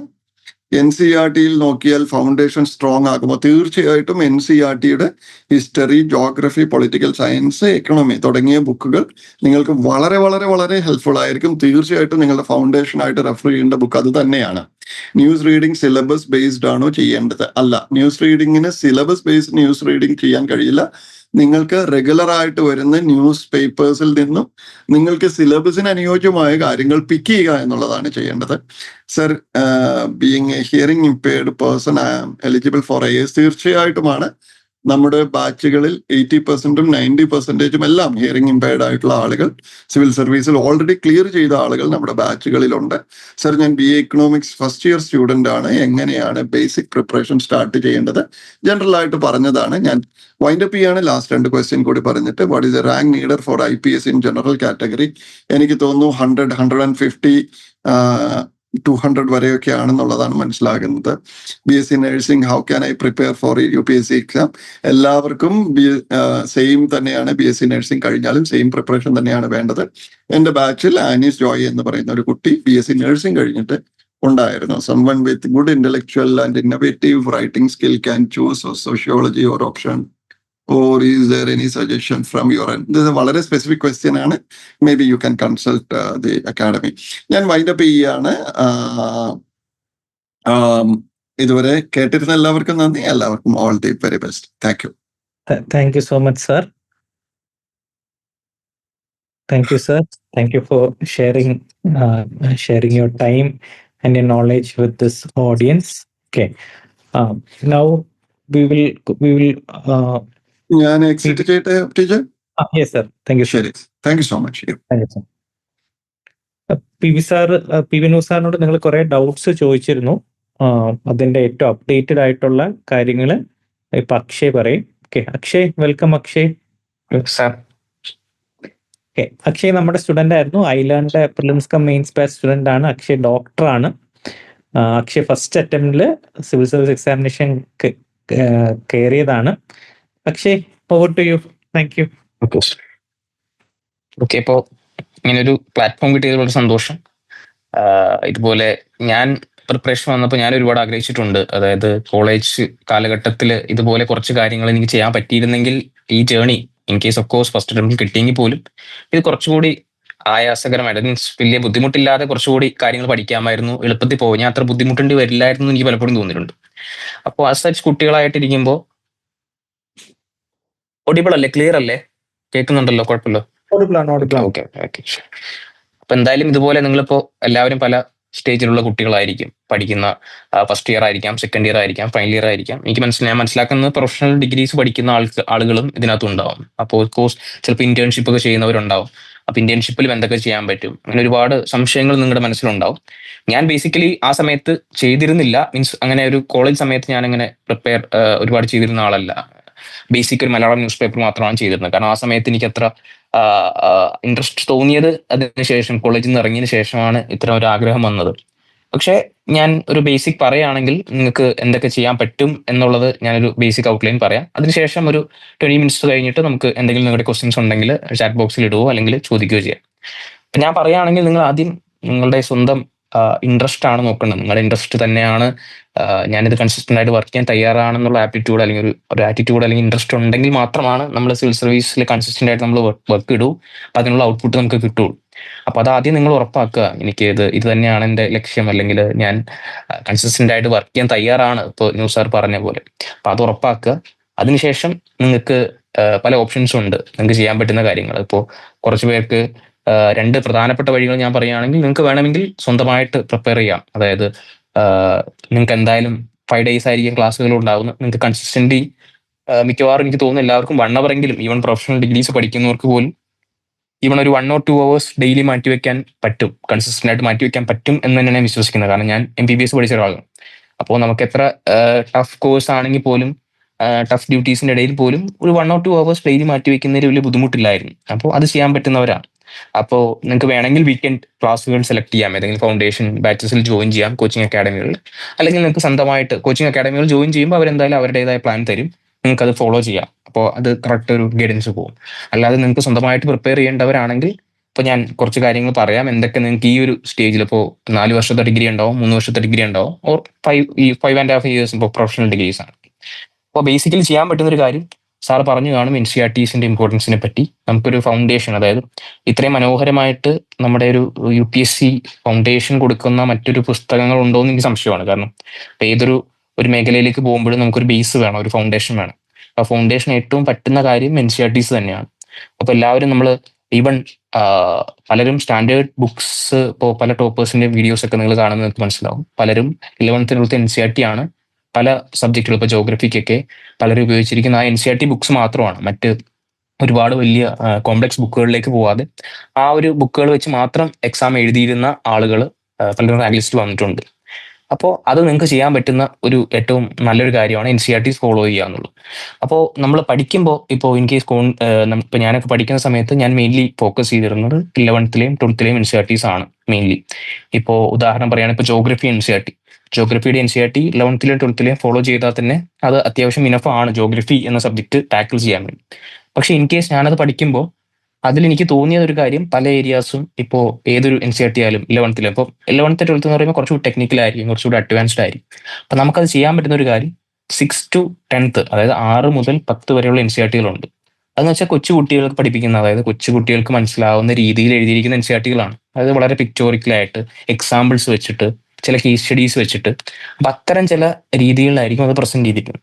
അപ്പൊ നമുക്ക് ഇൻ കേസ് ഇപ്പൊ 11th 12th NCERT നമ്മൾ എടുത്തു, നമ്മളിപ്പോൾ ജോഗ്രഫി NCERT എടുത്തു. അപ്പോൾ റൊട്ടേഷൻ ഓഫ് എർത്ത് എന്നുള്ളൊരു കൺസെപ്റ്റ് നമ്മൾ വായിക്കുകയാണ്. അപ്പോൾ അത് 10th അല്ലെങ്കിൽ 11th NCERT വായിക്കുമ്പോൾ നമുക്കത് അതിന്റെ ഒരു ക്ലാരിറ്റി കിട്ടുന്നില്ല. അപ്പൊ നമ്മൾ എന്ത് ചെയ്യണം, ഇതേ ടോപ്പിക്സ് തന്നെ 6th 7th 8th ഒക്കെയുള്ള ബുക്കുകൾ, NCERT ബുക്കുകൾ ജോഗ്രഫി ബുക്കിൽ കാണും. അപ്പൊ ഞാൻ ചെയ്തിരുന്ന ആ സമയത്ത് ആ ബുക്ക് എടുത്ത് വായിച്ചു കഴിയുമ്പോൾ നമ്മൾ ബേസിക്സ് തൊട്ട് നമ്മൾ പഠിച്ച് മനസ്സിലാക്കും. അപ്പൊ 11th വായിക്കുമ്പോൾ പ്രോപ്പർലി അത് മനസ്സിലാവും. അപ്പൊ ഞാനത് സെലക്റ്റീവായിട്ടാണ് ഞാൻ എൻ്റെ പ്രിപ്പറേഷൻ സമയത്ത് ചെയ്തിരിക്കുന്നത്. കാരണം എനിക്ക് 1 year ടൈമേ ഉള്ളൂ. അപ്പോൾ തീരെ ചെറിയ ക്ലാസ്സുകളിൽ എല്ലാ ബുക്കുകളും വായിക്കാൻ പറ്റില്ല. പക്ഷെ നിങ്ങൾക്കിപ്പോൾ ഇൻ കേസ് ഫസ്റ്റ് ഇയറിലുള്ള ഒരാളാണ്, സെക്കൻഡ് ഇയറിലൊക്കെ ഉള്ളതാണ്, നിങ്ങൾക്ക് സമയം ഉണ്ടെങ്കിൽ നിങ്ങൾ ബെറ്റർ ഇപ്പോൾ ഞാൻ പറയുകയാണെങ്കിൽ NCERTs ഏതൊക്കെ വായിക്കണമെന്ന് പറഞ്ഞാൽ 6 to 10th നിങ്ങൾക്ക് ജോഗ്രഫി വായിക്കാൻ പറ്റും. NCERT വളരെ സിമ്പിളാണ്, നിങ്ങൾക്ക് ആരെയും സഹായമില്ലാതെ വായിക്കാൻ പറ്റും. അതുപോലെ ഹിസ്റ്ററി ബുക്കുകൾ വായിക്കാൻ പറ്റും. ഹിസ്റ്ററി ഒക്കെ വളരെ മനോഹരമായ, അതായത് ഓരോ ബുക്കുകളും വളരെ എക്സലന്റ് ആയിട്ട് പിക്ചേഴ്സ്, മാപ്സ്, ഡയഗ്രാംസ് ഒക്കെ കൊടുത്തിട്ട് എഴുതിയിട്ടുണ്ട്. അപ്പൊ അതിനകത്ത് ഇന്ത്യൻ ഹിസ്റ്ററി ഉണ്ട്, വേൾഡ് ഹിസ്റ്ററി ഉണ്ട്, അതുപോലെ മോഡേൺ ഇന്ത്യനും ഏൻഷ്യന്റ് ഇന്ത്യൻ ഹിസ്റ്ററി ഉണ്ട്. അപ്പോൾ ആ ബുക്കുകൾ 6 to 10th വായിക്കാൻ പറ്റും. അതുപോലെ തന്നെ നിങ്ങൾക്ക് വായിക്കാൻ പറ്റുന്നതാണ് എക്കണോമിക്സ് ബുക്സുകൾ. എക്കണോമിക്സ് ബുക്കുകൾ ഇപ്പോൾ എക്കണോമി ആയാലും ഇപ്പോൾ 11th and 12th എക്കണോമിക്സ് ബുക്കുകൾ ഒരു സയൻസ് ബാക്ക്ഗ്രൗണ്ടിലുള്ള ആൾ പെട്ടെന്ന് ഇത് വായിച്ച് ചിലപ്പോൾ മനസ്സിലാവണമെന്നില്ല. അപ്പോൾ അവർക്ക് കുറച്ചുകൂടി എളുപ്പം 6 to 10th NCERT എക്കണോമിക്സുകൾ വായിച്ചു കഴിഞ്ഞാൽ എന്താണ് ഒരു ബേസിക് എക്കണോമിക്സ് എന്താണെന്നുള്ളത് മനസ്സിലാക്കാൻ പറ്റും. അപ്പോൾ അത് വായിച്ചിട്ട് 10th 11th 12th വായിക്കുകയാണെങ്കിൽ നിങ്ങൾക്ക് കുറച്ചുകൂടി ഉപകാരമായിരിക്കും. അപ്പോൾ അത് ചെയ്യാൻ പറ്റും. പിന്നെ വായിക്കാൻ പറ്റുന്നത് എൻവയോൺമെന്റ് പോലുള്ള ബുക്കുകൾ, അത് ബേസിക് സയൻസ് ആണ്. ബേസിക് സയൻസ് ആൻഡ് ബയോളജി ബുക്കുകളും ഇതുപോലെ തന്നെ 10th വരെയുള്ള ബുക്കുകൾ വായിക്കുകയാണെങ്കിൽ ഇനി നിങ്ങൾക്ക് അധികം ബാക്ക്ഗ്രൗണ്ട് ഇല്ലാത്ത ആൾക്കാർക്കാണെങ്കിൽ അത് മനസ്സിലാക്കാൻ സാധിക്കുന്ന ഒന്നാണ്. ഇതെല്ലാം ഈ ഒരു 6 to 10th NCERTസിന്റെ ഒരു ബേസ് ഉണ്ടെങ്കിൽ നിങ്ങൾക്ക് നേരെ 11th 10th NCERT വായിക്കാം. ഇപ്പോൾ 11th NCERTs വായിക്കുമ്പോൾ നിങ്ങൾക്ക് ജോഗ്രഫി വായിക്കാം, അതുപോലെ എക്കണോമിക്സ് വായിക്കാൻ പറ്റും. പിന്നെ 11th and 12th science NCERTs നമ്മൾ അങ്ങനെ പ്രൊമോട്ട് ചെയ്യാറില്ല. കാരണം UPSCക്ക് 10th വരെയുള്ള സയൻസ് സബ്ജക്ട്സ് മതി. അപ്പോൾ ഒരു ബേസിക് സയൻസ് ലെവലിൽ മതി. അപ്പോൾ സയൻസ് നിങ്ങൾ 11th 12th NCERTs വായിക്കണം എന്നില്ല. പിന്നെ നിങ്ങൾക്ക് ചെയ്യാൻ പറ്റുന്നത് NCERTs നിങ്ങൾ ചോദിച്ചു ഈ ഓൾഡ് ആണോ ന്യൂ ആണോ NCERTs എന്നുള്ള ഡൗട്ട് ഞാൻ ക്വസ്റ്റ്യൻ ഇതിനകത്ത് കണ്ടു. അപ്പോൾ എനിക്ക് തോന്നുന്നു ഓൾഡ് NCERT ഈ ന്യൂ NCERT വായിക്കണം എന്ന് പറയുന്നത് നമ്മുടെ ഹിസ്റ്ററിക്ക് വേണ്ടിയാണ്. ഇപ്പൊ ഞാൻ ബേസിക്കലി ഫോളോ ചെയ്യുന്നത് 11th ഓൾഡ് NCERT ആണ്, ഏൻഷ്യന്റ് ഇന്ത്യക്കും മിഡീവൽ ഇന്ത്യക്കും. അപ്പോൾ സതീഷ് ചന്ദ്ര എന്ന് പറയുന്ന മിഡീവൽ ഇന്ത്യയിലും RS ശർമ്മ എന്ന് പറഞ്ഞ ഏൻഷ്യന്റ് ഇന്ത്യയുടെയും ഹിസ്റ്ററി ബുക്കാണ്. അപ്പോൾ അത് ഇപ്പൊ അതല്ല, ഇപ്പൊ ഒരു വെരീഡ് വേർഷനാണ് ഇറങ്ങുന്നത്. അപ്പോൾ ആ ബുക്കാണ് കുറച്ചുകൂടി നമുക്ക് ക്രൊണോളജി പ്രകാരം ഫോളോ ചെയ്യാൻ പറ്റുന്ന ഒരു ബുക്ക്, ഓൾഡ് NCERT. അപ്പോൾ ഈ 6 to 10th ഓൾഡ് NCERT നിങ്ങൾ നോക്കണമെന്നില്ല, അത് ഞാൻ ന്യൂ NCERTs ആണ് ആവശ്യമുള്ളത് നോക്കിയിരുന്നത്. പക്ഷെ ഇത് 11th നോക്കുമ്പോൾ ഈ ഹിസ്റ്ററിക്ക് വേണ്ടി മാത്രമാണ് ഈ ഓൾഡ് NCERTയുടെ കാര്യം നിങ്ങൾ കേട്ടിട്ടുണ്ടാവുക. അപ്പൊ അത് നല്ല ബുക്കാണ്, അത് വായിക്കാം. അല്ലെങ്കിൽ മീൻസ് ഇപ്പോൾ മോഡേൺ ഇന്ത്യൻ ഹിസ്റ്ററി ആണെങ്കിലും മോഡേൺ ഇന്ത്യൻ ഹിസ്റ്ററിക്കും നിങ്ങൾക്ക് ഓൾഡ് NCERT നോക്കാം. അല്ലെങ്കിൽ മോഡേൺ ഇന്ത്യൻ ഹിസ്റ്ററിക്ക് സ്പെക്ട്രം എന്ന് പറയുന്ന ഒരു ബുക്കുണ്ട്, ആ ബുക്കാണ് മിക്കവാറും ആളുകൾ ഉപയോഗിക്കുന്നത്. അപ്പോൾ either മോഡേൺ ഇന്ത്യക്ക് നിങ്ങൾക്ക് old NCERT for modern India or spectrum എന്നുള്ള ബുക്ക്. അപ്പോൾ ഇതാണ് നിങ്ങൾക്ക് ചെയ്യാൻ പറ്റുന്ന ഒരു ബേസിക് വായന അല്ലെങ്കിൽ ബേസിക് റീഡിങ് എന്ന് പറയുന്നത് നിങ്ങൾക്ക് ചെയ്തു പോകാൻ പറ്റുന്നത്. കുറേശ്ശെ ഡെയിലി വായിച്ചാൽ നിങ്ങളൊരു ഫൈനൽ ഇയർ ആകുമ്പോഴേക്കും ഏകദേശം നിങ്ങൾ ഇതിൽ ഒരു സെറ്റ് ആയിട്ടുണ്ടാവും. പിന്നെ ചെയ്യാൻ പറ്റുന്ന ഒരു കാര്യം, നിങ്ങൾ എല്ലാവരും ഓൺലൈൻ റിസോഴ്സസുകൾ ഉപയോഗിക്കുന്ന ആൾക്കാരാണ്. പലരും യൂട്യൂബ് എല്ലാം കാണും, ഇൻസ്റ്റാഗ്രാം ഉപയോഗിക്കുന്നവരുണ്ടാവും. അപ്പോൾ ഇതിനകത്ത് നിങ്ങൾക്ക് യൂട്യൂബ് ചാനൽസിൽ ഇപ്പോൾ നിങ്ങൾക്ക് എന്തെങ്കിലും കൺസെപ്റ്റുകൾ ക്ലിയർ അല്ല, ഇപ്പോൾ നിങ്ങൾ പഠിക്കുമ്പോൾ നിങ്ങൾ സെൽഫ് സ്റ്റഡി നടത്തുന്ന ആൾക്കാരാണ്, നിങ്ങൾ എക്കണോമിക്സിന്റെ ഒരു കൺസെപ്റ്റ്, ഇപ്പോൾ GDP എന്ന് പറയുന്ന കൺസെപ്റ്റ് നിങ്ങൾക്ക് ക്ലിയർ ആവുന്നില്ല വായിച്ചിട്ട്.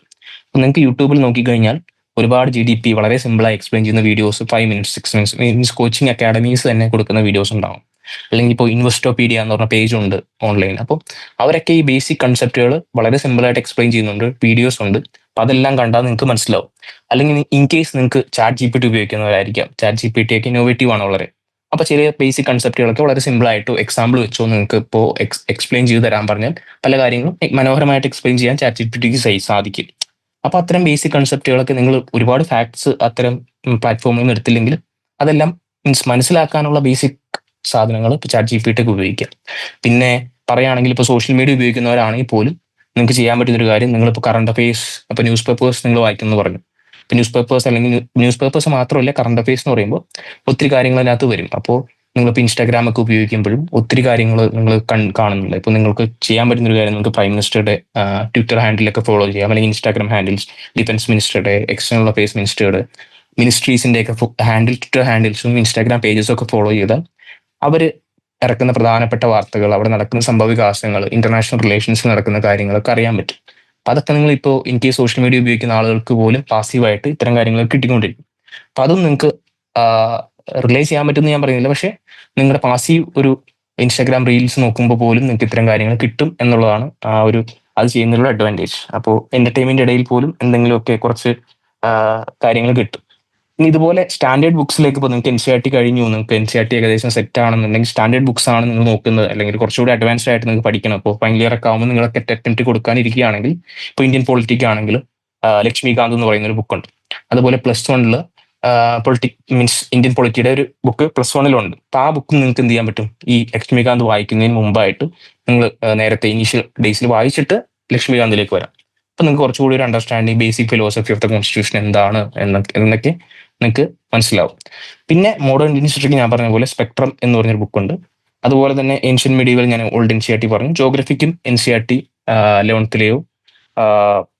11th NCERT ആണ് ജോഗ്രഫിക്ക് വേണ്ടി നമ്മൾ ഉപയോഗിക്കുന്നത്. ബേസിക്കലി മനസ്സിലായില്ലെങ്കിൽ ലേറ്റർ 6 to 10 ഏതെങ്കിലും NCERTs ഉപയോഗിക്കുക കൺസെപ്റ്റ്, അല്ലെങ്കിൽ നിങ്ങൾക്ക് സമയമുണ്ടെങ്കിൽ 6 to 10 ഫുൾ ജോഗ്രഫി NCERTയും വായിക്കാവുന്ന. പിന്നെ ഞാൻ ബേസിക്കലി പറഞ്ഞു നിങ്ങൾക്കിപ്പോൾ പത്രം വായിക്കുന്ന മീൻസ് ന്യൂസ് പേപ്പേഴ്സ് വളരെ ഇമ്പോർട്ടൻ്റ് ആയ ഒരു കാര്യമാണ്. അതാണ് ബേസിക്കലി നമ്മുടെ മറ്റൊരു ടോപ്പിക്, എന്താണ് നമ്മൾ ന്യൂസ് പേപ്പർ എങ്ങനെ വായിക്കണം, എത്ര സമയം വായിക്കണം.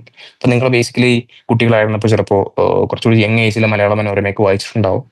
അപ്പോൾ ഒരു ബേസിക് ടച്ച് പത്രമായിട്ടുണ്ടാവും. ഇനി അഥവാ ഇല്ലെങ്കിൽ പോലും നമുക്ക് എന്ത് ചെയ്യാൻ പറ്റും, ഇനി ആ ഒരു ന്യൂസ് പേപ്പറുമായിട്ടുള്ള ഒരു ബന്ധം ഉണ്ടാക്കാൻ. കാരണം ഈ ന്യൂസ് പേപ്പർ എന്ന് പറയുന്നത് ത്രൂ ഔട്ട് നമ്മുടെ ജേർണിയിൽ, ഈവൻ പ്രിലിംസ് തൊട്ട് ഇന്റർവ്യൂ സ്റ്റേജ് വരെ വളരെ ഇമ്പോർട്ടൻ്റ് ആയിട്ട് ഒരു സന്തോഷ സഹചാരി ആയിരിക്കും ഈ current affairs and news papers. പക്ഷേ ഈ ജേർണിയിൽ കുറച്ച് ബുദ്ധിമുട്ടുള്ള ഒരു കാര്യം കൂടിയാണ് ഈ ന്യൂസ് പേപ്പർ ഫോളോ ചെയ്യുക, കൺസിസ്റ്റന്റ് ആയിട്ട് വായിക്കുക, നോട്ട് പ്രിപ്പയർ ചെയ്യുക എന്നുള്ളതൊക്കെ.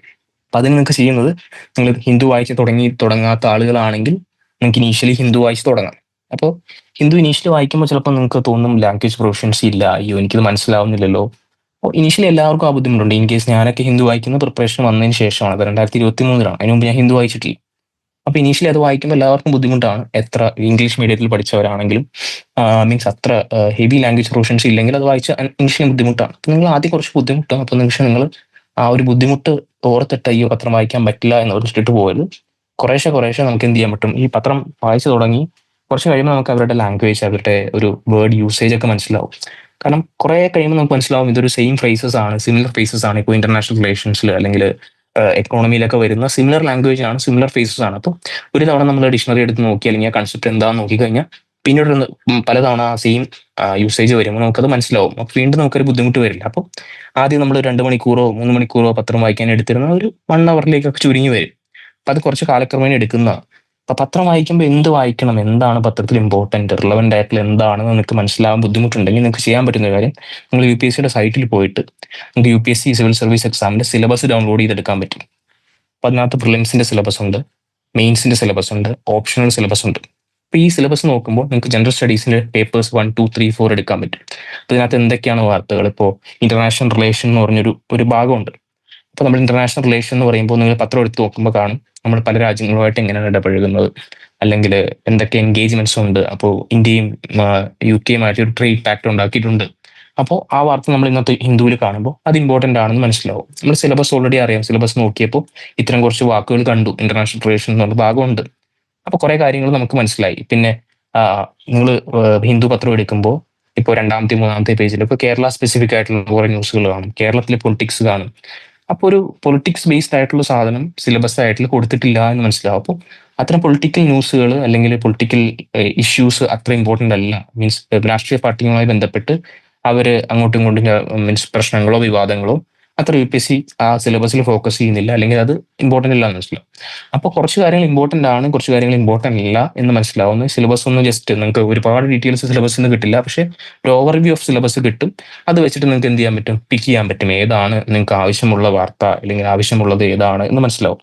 ഇതുമല്ല നിങ്ങൾക്ക് കുറച്ചുകൂടി എളുപ്പമാവണമെങ്കിൽ നിങ്ങൾക്ക് ചെയ്യാൻ പറ്റും. ഇപ്പോൾ ഒരു ദിവസം ന്യൂസ് പേപ്പർ നിങ്ങൾ കണ്ടു, ഒരു വാർത്ത കണ്ടു അല്ലെങ്കിൽ വാർത്ത വായിച്ചു, ഒരു ദിവസം പേപ്പർ വായിച്ചു, നിങ്ങൾക്ക് നൈറ്റിൽ നോക്കിക്കഴിഞ്ഞാൽ പല കോച്ചിങ് ഇൻസ്റ്റിറ്റ്യൂട്ടുകളും ഒരു 30 minutes അനാലിസിസ് വീഡിയോസ് ഇറക്കും. അതായത് ഇന്നത്തെ പ്രധാന വാർത്തകൾ അവർ അനലൈസ് ചെയ്തിട്ടുണ്ടാവും. അത് നിങ്ങൾ സ്ഥിരമായിട്ട് ഫോളോ ചെയ്യുകയാണെങ്കിൽ നിങ്ങൾക്ക് എന്ത് മനസ്സിലാവും, ഡെയിലി ഞാൻ വായിച്ച വാർത്തകൾ തന്നെയാണോ ഈ അക്കാഡമികൾ ഫോക്കസ് ചെയ്യുന്നത്. അക്കാഡമികൾ ഫോക്കസ് ചെയ്യുമ്പോൾ അവർ ഏത് സിലബസിലെ പാർട്ടാണ് അല്ലെങ്കിൽ ഏത് ഭാഗമായിട്ട് ലിങ്ക് ചെയ്താണ് ഈ വാർത്ത വരുന്നത് എന്നും അവർ പറയും. അപ്പൊ അവർ ആ ലിങ്കേജ് എല്ലാ ദിവസവും കൊടുക്കുമ്പോൾ പതുക്കെ നിങ്ങൾ കുറെ നാൾ ഈ വീഡിയോ കാണുമ്പോൾ നിങ്ങൾക്ക് മനസ്സിലാവും ഇതൊക്കെയാണ് ഇതിനകത്ത് ഇമ്പോർട്ടൻ്റ് ആയിട്ട് വരുന്നത്, ഇതാണ് ഞാൻ ഫോക്കസ് ചെയ്ത് വായിക്കേണ്ടത്, അല്ലെങ്കിൽ ഞാൻ ഫോക്കസ് ചെയ്ത ചില വാർത്തകൾ ആവശ്യമില്ല എന്ന് മനസ്സിലാവും. അതൊരു 30 minutes കാര്യമുള്ളൂ, നിങ്ങൾക്ക് എല്ലാ ദിവസവും ചെയ്യാൻ പറ്റുന്നതാണ്. അല്ലെങ്കിൽ ടെലിഗ്രാം ചാനൽസ് ഉണ്ട്. ഇപ്പോൾ പല അക്കാഡമികളുടെയും ഇൻസ്റ്റിറ്റ്യൂട്ടുകളുടെയും ചാനൽസ് ഉണ്ട്. ഇപ്പോൾ ഐലേണിലാണെങ്കിൽ ടെലിഗ്രാം ഹാൻഡിലുണ്ട്.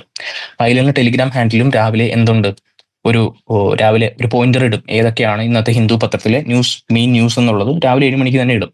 അപ്പൊ അത് പിക്ക് ചെയ്താൽ നിങ്ങൾക്ക് കറക്റ്റോടെ പിൻ പോയിന്റ് ആയിട്ട് ഈ പത്രം വായിക്കാൻ പറ്റും, ഏതൊക്കെയാണ് വേണ്ടതെന്നുള്ളത് ആ പത്രം നോക്കി അത് വായിച്ചു കഴിഞ്ഞാൽ നിങ്ങൾ അനാവശ്യമായിട്ട് ഒരുപാട് പോവില്ല, സമയം കറക്റ്റ് ചെയ്യാൻ പറ്റും.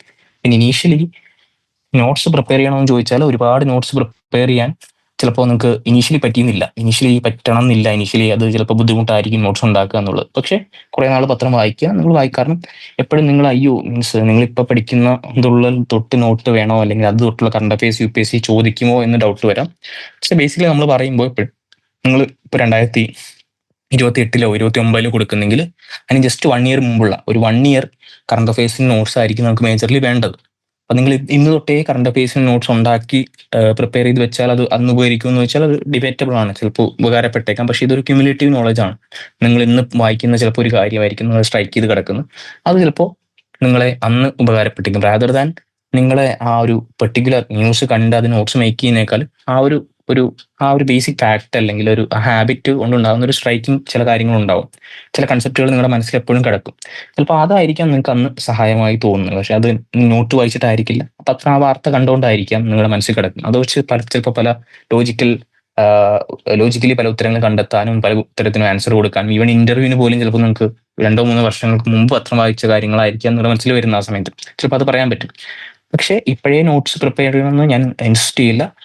ചെയ്താൽ നല്ലത്. കുറച്ച് നാൾ വായിച്ചു കഴിഞ്ഞിട്ട് നിങ്ങൾക്ക് ഇപ്പോൾ ഇൻ കേസ് ഒരു ദിവസത്തെ പത്രത്തിൽ ഒരു വാർത്ത കണ്ടു, അല്ലെങ്കിൽ ഇപ്പോൾ നമ്മൾ സിലബസ് നോക്കി, അപ്പോൾ സിലബസിൽ ഏതൊക്കെ പാർട്സ് ആണ് ഉള്ളത് എന്ന് നിങ്ങൾക്ക് മനസ്സിലായിട്ടുണ്ടോ. അപ്പോൾ ആ സിലബസിൽ ഇപ്പോൾ പേപ്പർ 1, പേപ്പർ 2, 4 പേപ്പർ ഉണ്ട് ജനറൽ സ്റ്റഡീസിന്. അപ്പോൾ ആ പേപ്പർ അനുസരിച്ച് നിങ്ങൾ നോട്ട്സ് പ്രിപ്പയർ ചെയ്ത് വെച്ചാൽ ഇപ്പോൾ ഇൻ കേസ് ഫൈനൽ ഇയർ ഒക്കെ ആകുമ്പോൾ നിങ്ങൾ പ്രിപ്പയർ ചെയ്യും, ഫൈനൽ ഇയർ അറ്റംപ്റ്റ് കൊടുക്കാനിരിക്കുന്നവരാണെങ്കിൽ ആ ഫൈനൽ ഇയറിൽ തന്നെ നിങ്ങൾ ആ പ്രോസസ് ഓഫ് നോട്ട് മേക്കിംഗ് ഉണ്ടെങ്കിൽ നിങ്ങൾക്കത് കുറച്ചുകൂടി സഹായകരമാകും എന്നുള്ളതാണ് എനിക്ക് തോന്നിയിട്ടുള്ളത്. അത് വേണമെങ്കിൽ ഓപ്ഷനായിട്ട് ചെയ്യാൻ പറ്റുന്ന ഒരു കാര്യമാണ്. അല്ലെങ്കിൽ ഈ കമ്പൈലേഷൻസ് പറഞ്ഞു, പല ഇൻസ്റ്റിറ്റ്യൂട്ടുകൾക്കും കമ്പൈലേഷൻസ് ഉണ്ട്. അപ്പോൾ നിങ്ങൾ പത്രം വായിക്കുന്നതിന് കൂടെ ആ കമ്പൈലേഷൻസ് ഒന്ന് നോക്കിപ്പോയാൽ അതും ബെറ്റർ ഒരു ഓപ്പർച്യൂണിറ്റിയാണ് നിങ്ങൾക്ക് ചെയ്യാൻ പറ്റുന്നത്. അപ്പോൾ നോട്ട് മേക്കിംഗ് എല്ലാവർക്കും പറ്റണമെന്നില്ല, അപ്പോൾ ഇതും ഒരു ഓപ്ഷനാണ്. പിന്നെ എനിക്ക് വേറൊരു കാര്യം പറയാൻ തോന്നിയിട്ടുള്ളതെന്ന് വെച്ചാൽ ഒരു ഓപ്ഷൻ സെലക്ഷനെ പറ്റി പറഞ്ഞു. അതായത് നമുക്ക് 4 പേപ്പേഴ്സ് ജനറൽ സ്റ്റഡീസിനും 1 പേപ്പർ എസ്സേക്കും 2 പേപ്പർ ക്വാളിഫയേഴ്സും ഉണ്ട്. പിന്നെ 2 പേപ്പേഴ്സ് ഉള്ളത് ഓപ്ഷനിലാണ്. അപ്പോൾ ഓപ്ഷനിൽ ഇപ്പോൾ നിങ്ങൾ പലരും ചിലപ്പോൾ ഓപ്ഷനിൽ നിങ്ങൾ ഡിഗ്രി പഠിക്കുന്ന അതേ ഓപ്ഷനിൽ എടുക്കാൻ താല്പര്യപ്പെടുന്നവരുണ്ടാവും. ഇപ്പോൾ അഗ്രികൾച്ചറിന്റെ കാര്യമൊക്കെ ചോദിച്ചതുപോലെ, അല്ലെങ്കിൽ ചിലപ്പോൾ സോഷ്യോളജി എടുക്കാൻ താല്പര്യപ്പെടുന്നവരുണ്ടാവും. അപ്പോൾ നിങ്ങൾ സിലബസ് ഡൗൺലോഡ് ചെയ്യുമ്പോൾ ഇപ്പോൾ നിങ്ങൾക്ക് അതും ചെക്ക് ചെയ്യാവുന്നതാണ്. നിങ്ങളുടെ ഓപ്ഷണൽ നിങ്ങൾ പഠിച്ച ബാക്ക്ഗ്രൗണ്ട് തന്നെ ഓപ്ഷൻ എടുക്കാൻ പറ്റുന്ന അവസരം ഉണ്ടോ, അല്ലെങ്കിൽ അത് പറ്റുമോ എന്നുള്ളത് നിങ്ങളിപ്പോൾ നോക്കുകയാണെങ്കിൽ നിങ്ങൾക്ക് ആ ഒരു ഓറിയന്റേഷനും കൂടി എന്ത് ചെയ്യാൻ പറ്റും, പഠിക്കാൻ പറ്റും. കാരണം ഇപ്പോൾ നിങ്ങൾ പഠിക്കുന്ന UG കോഴ്സിന്റെ എക്സാം പാറ്റേണിന് ചെറിയ വ്യത്യാസം ഉണ്ടാവും UPSC കൊടുക്കുന്ന ക്വസ്റ്റ്യൻസിന്. അപ്പോൾ ഇൻ കേസ് ഇപ്പോൾ ജോഗ്രഫി പഠിക്കുന്ന ഒരാളാണ്, അപ്പോൾ എനിക്ക് ജോഗ്രഫി ഓപ്ഷനിൽ എടുക്കണമെന്നുണ്ട്. അപ്പോൾ ജോഗ്രഫി നിങ്ങൾ ഫസ്റ്റ് ഇയർ ജോഗ്രഫിയാണ് പഠിക്കുന്നതെങ്കിൽ നിങ്ങൾക്ക് ആ സിലബസ് എടുത്തിട്ട് എന്തൊക്കെയാണ് ഇതിനകത്ത് വരുന്നത്, എങ്ങനത്തെ ക്വസ്റ്റ്യൻസ് ആണ് ചോദിക്കുന്നത് എന്നൊക്കെ ഒന്ന് മനസ്സിലാക്കി വെച്ചാൽ നിങ്ങളുടെ നോട്ട്സ് ഉണ്ടാക്കുമ്പോഴും നിങ്ങൾ പ്രിപ്പയർ ചെയ്യുമ്പോഴും അതിന്റെ കൂടെ എന്ത് ചെയ്യാൻ പറ്റും, ഈ ഓപ്ഷനും കൂടി സ്ട്രെസ് ചെയ്തിട്ട് UPSC ക്വസ്റ്റ്യൻസ് ചോദിക്കുന്നതിന് ഓറിയന്റഡ് ആയിട്ടും കൂടെ നോട്ട്സ് നിങ്ങൾ പ്രിപ്പയർ ചെയ്ത് വെക്കുകയാണെങ്കിൽ നിങ്ങൾ ഫൈനൽ ഇയർ ആകുമ്പോഴേക്കും കുറച്ചുകൂടി ഒരു ഒരു എഡ്ജ് ഉണ്ടാവും നിങ്ങളുടെ ഓപ്ഷണൽ സബ്ജക്റ്റിൽ. അപ്പം അതും നിങ്ങൾക്ക് ചെയ്യാൻ പറ്റുന്ന ഒരു ഓപ്ഷനാണ് എന്ന് ഞാൻ പറയുകയാണ്. ഓപ്ഷനിലും കൂടി നിങ്ങളൊന്ന് നോക്കി വെച്ച് കഴിഞ്ഞാൽ ഇൻ കേസ് ഇതല്ല ഞാൻ വേറൊരു ഓപ്ഷനിലാണ് എടുക്കുന്നതെങ്കിൽ ഓക്കെ, അത് കുഴപ്പമില്ല, നിങ്ങൾക്ക് പിന്നീട് പഠിച്ചെടുക്കാവുന്നതേ ഉള്ളൂ, അതുകൊണ്ടൊരു ബുദ്ധിമുട്ട് വരില്ല. ഇതൊക്കെയാണ് ബേസിക്കലി ഞാൻ എൻ്റെ ഭാഗത്തുനിന്ന് ഞാൻ പറയാൻ ഉദ്ദേശിക്കുന്നത്. അതല്ലാതെ ബാക്കി കാര്യങ്ങൾ എന്തെങ്കിലും ഉണ്ടെങ്കിൽ നിങ്ങൾക്ക് ക്വസ്റ്റ്യൻസ് ആയിട്ട് അതായിരിക്കും കുറച്ചുകൂടി നിങ്ങൾക്കും നിങ്ങളുടെ എന്താണ് വേണ്ടതെന്ന് ചോദിക്കുകയാണെങ്കിൽ ഞാൻ ആ ഒരു ഓറിയന്റേഷനിൽ പറയാം. നിങ്ങൾക്ക് വേണമെങ്കിൽ അൺമ്യൂട്ട് ചെയ്ത് ചോദിക്കാം കേട്ടോ. അതായത് നമ്മൾ ഐലാൻഡ് ഒരു മെയിൻ എയിം എന്ന് പറയുന്നത് കോളേജ് തൊട്ട് കുട്ടികൾക്ക് അപ്സ്കില്ല് കൊടുക്കുക എന്നതാണ്. അപ്പം നമുക്കൊരു കഴിഞ്ഞ വർഷങ്ങൾ ഇപ്പം ഈ പ്രാവശ്യം കേരളത്തിൽ നിന്നുള്ള ടോപ്പ് 5 റിസൾട്ട് മൈലേണിൽ നിന്നാണ്. അപ്പം ഈ കുട്ടികൾക്കൊക്കെ ചില എസെൻഷ്യൽ സ്കിൽസ് അവരുടെ പ്രിപ്പറേഷൻ തുടങ്ങുന്ന സമയത്ത് ഉണ്ടായിരുന്നു. അപ്പം ഇതിനകത്ത് കുറേ കാര്യങ്ങൾ നമുക്ക് തന്നെത്താനെ പ്രിപ്പയർ ചെയ്യാൻ വേണ്ടി പറ്റുന്നതാണ്. നിങ്ങൾക്ക് എന്തെങ്കിലും ഹെൽപ്പ് വേണമെങ്കിൽ ഐലേൺ കോളേജിനോടൊപ്പം തന്നെ സിവിൽ സർവീസ് പ്രിപ്പയർ ചെയ്യുന്ന കോഴ്സുകളുണ്ട്, നമുക്ക് ഫൗണ്ടേഷൻ കോഴ്സുകളുണ്ട്. അങ്ങനത്തെ എന്തെങ്കിലും ഡീറ്റെയിൽസ് നിങ്ങൾക്ക് ഓഫീസിൽ എന്ത് ചെയ്യാം, കോൺടാക്ട് ചെയ്യാം. ഓക്കെ, ഇനി നിങ്ങൾക്ക് അൺമ്യൂട്ട് ചെയ്ത് ചോദ്യം ചോദിക്കാം, അല്ലെങ്കിൽ നിങ്ങൾക്ക് ചാറ്റിൽ ക്വസ്റ്റ്യൻ ഇടാം. ഓക്കെ, അപ്പം ഫസ്റ്റ് അനുവിന്റെ ക്വസ്റ്റ്യൻ വെച്ച് തുടങ്ങിക്കോ അക്ഷയ്. നമുക്കിതൊരു 8:15 ആകുമ്പോൾ എന്ത് ചെയ്യാം, നമുക്കിത് വൈൻഡ് അപ്പ് ചെയ്യാം. ന്യൂസ് പേപ്പർ റീഡിങ് എങ്ങനെയാണ് നമുക്ക് ഇൻട്രസ്റ്റിംഗ് ആക്കാൻ പറ്റുക? ഓക്കെ, ന്യൂസ് പേപ്പർ റീഡിങ് എപ്പോഴും കുറച്ച് ഇനീഷ്യലി കുറച്ച് ടൈം കൺസ്യൂമിങ് ആണ്. ഞാൻ പറയുന്നു ഒരു 4 മണിക്കൂറൊക്കെ, അല്ലെങ്കിൽ ചിലപ്പോൾ നിങ്ങൾ ഇനീഷ്യലി വായിക്കുമ്പോൾ ഒരുപാട് സമയം എടുത്തേക്കാം.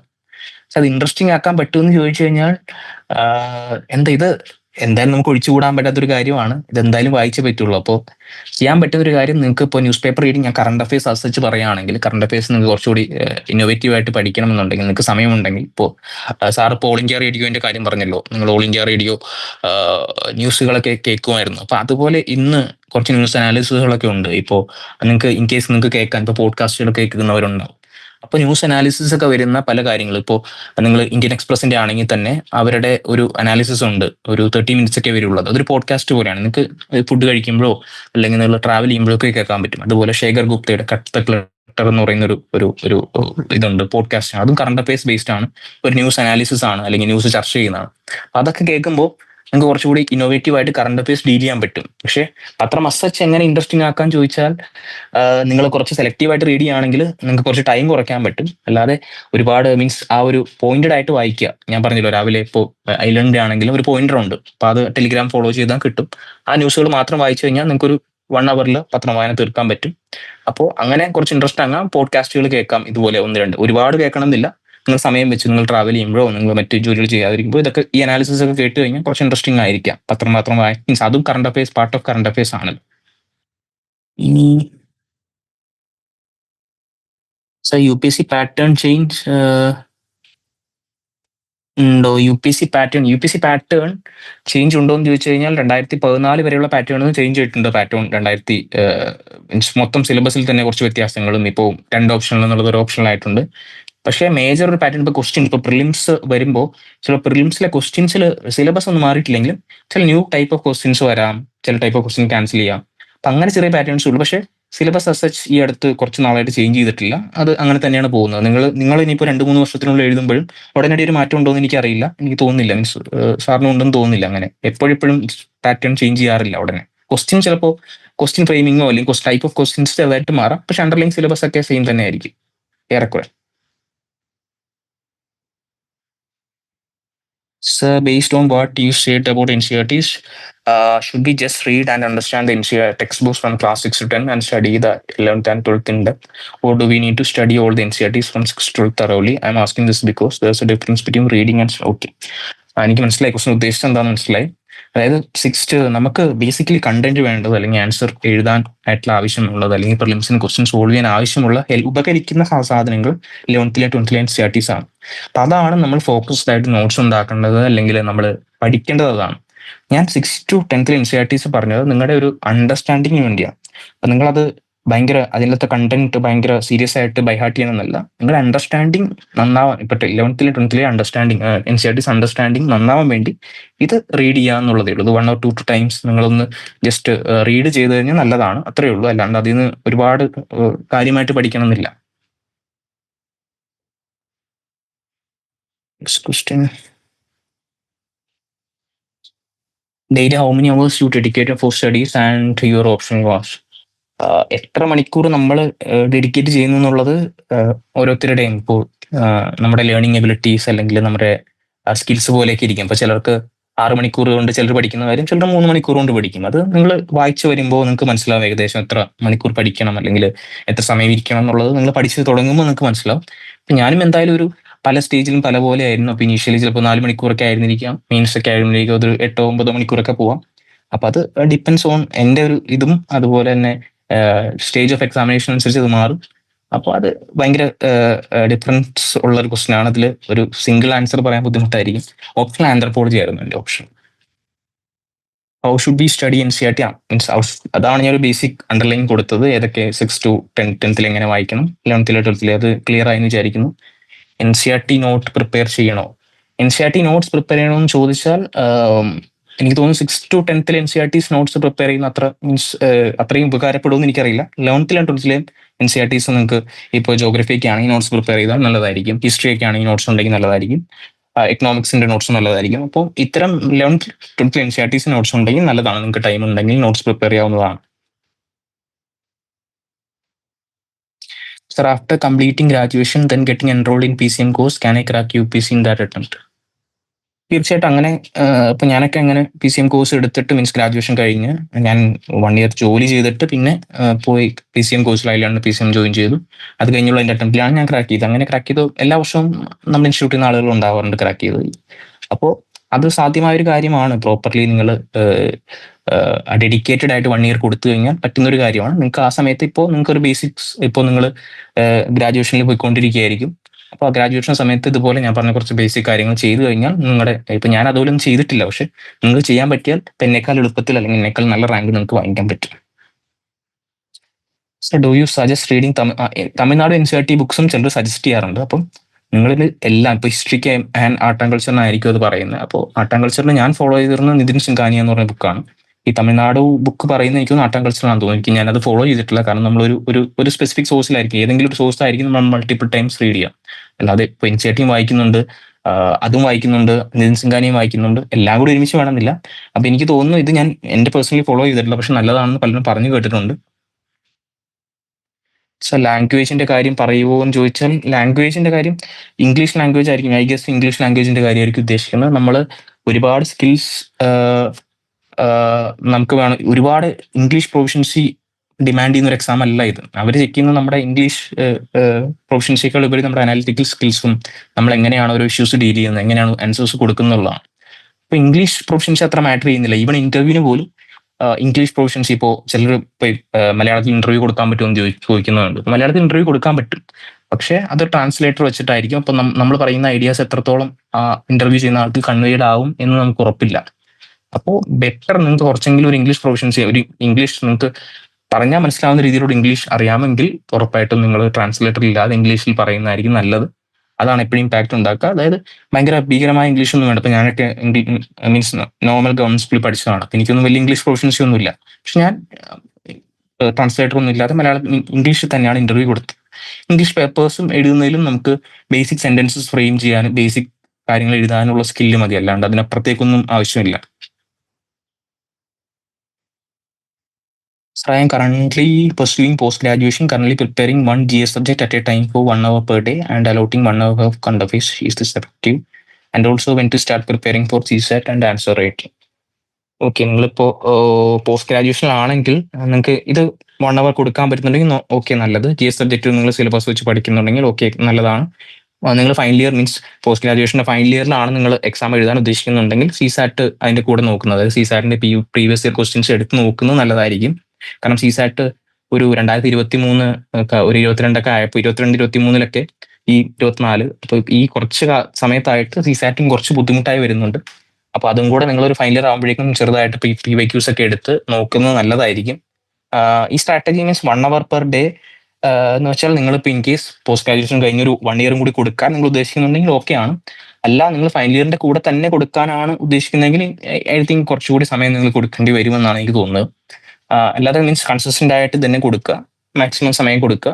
എന്താണ് അത് നിങ്ങൾ ഡിപ്പെൻഡിങ് ഓൺ ഈതർ നിങ്ങൾ പോസ്റ്റ് ഗ്രാജുവേഷൻ കഴിഞ്ഞിട്ട് 1 ഇയർ കൊടുക്കുന്നുണ്ടോ അല്ലെങ്കിൽ അതിന്റെ കൂടെ തന്നെയാണോ എഴുതുന്നുള്ള പോലെ ഇരിക്കും. Sir, how was your interview experience?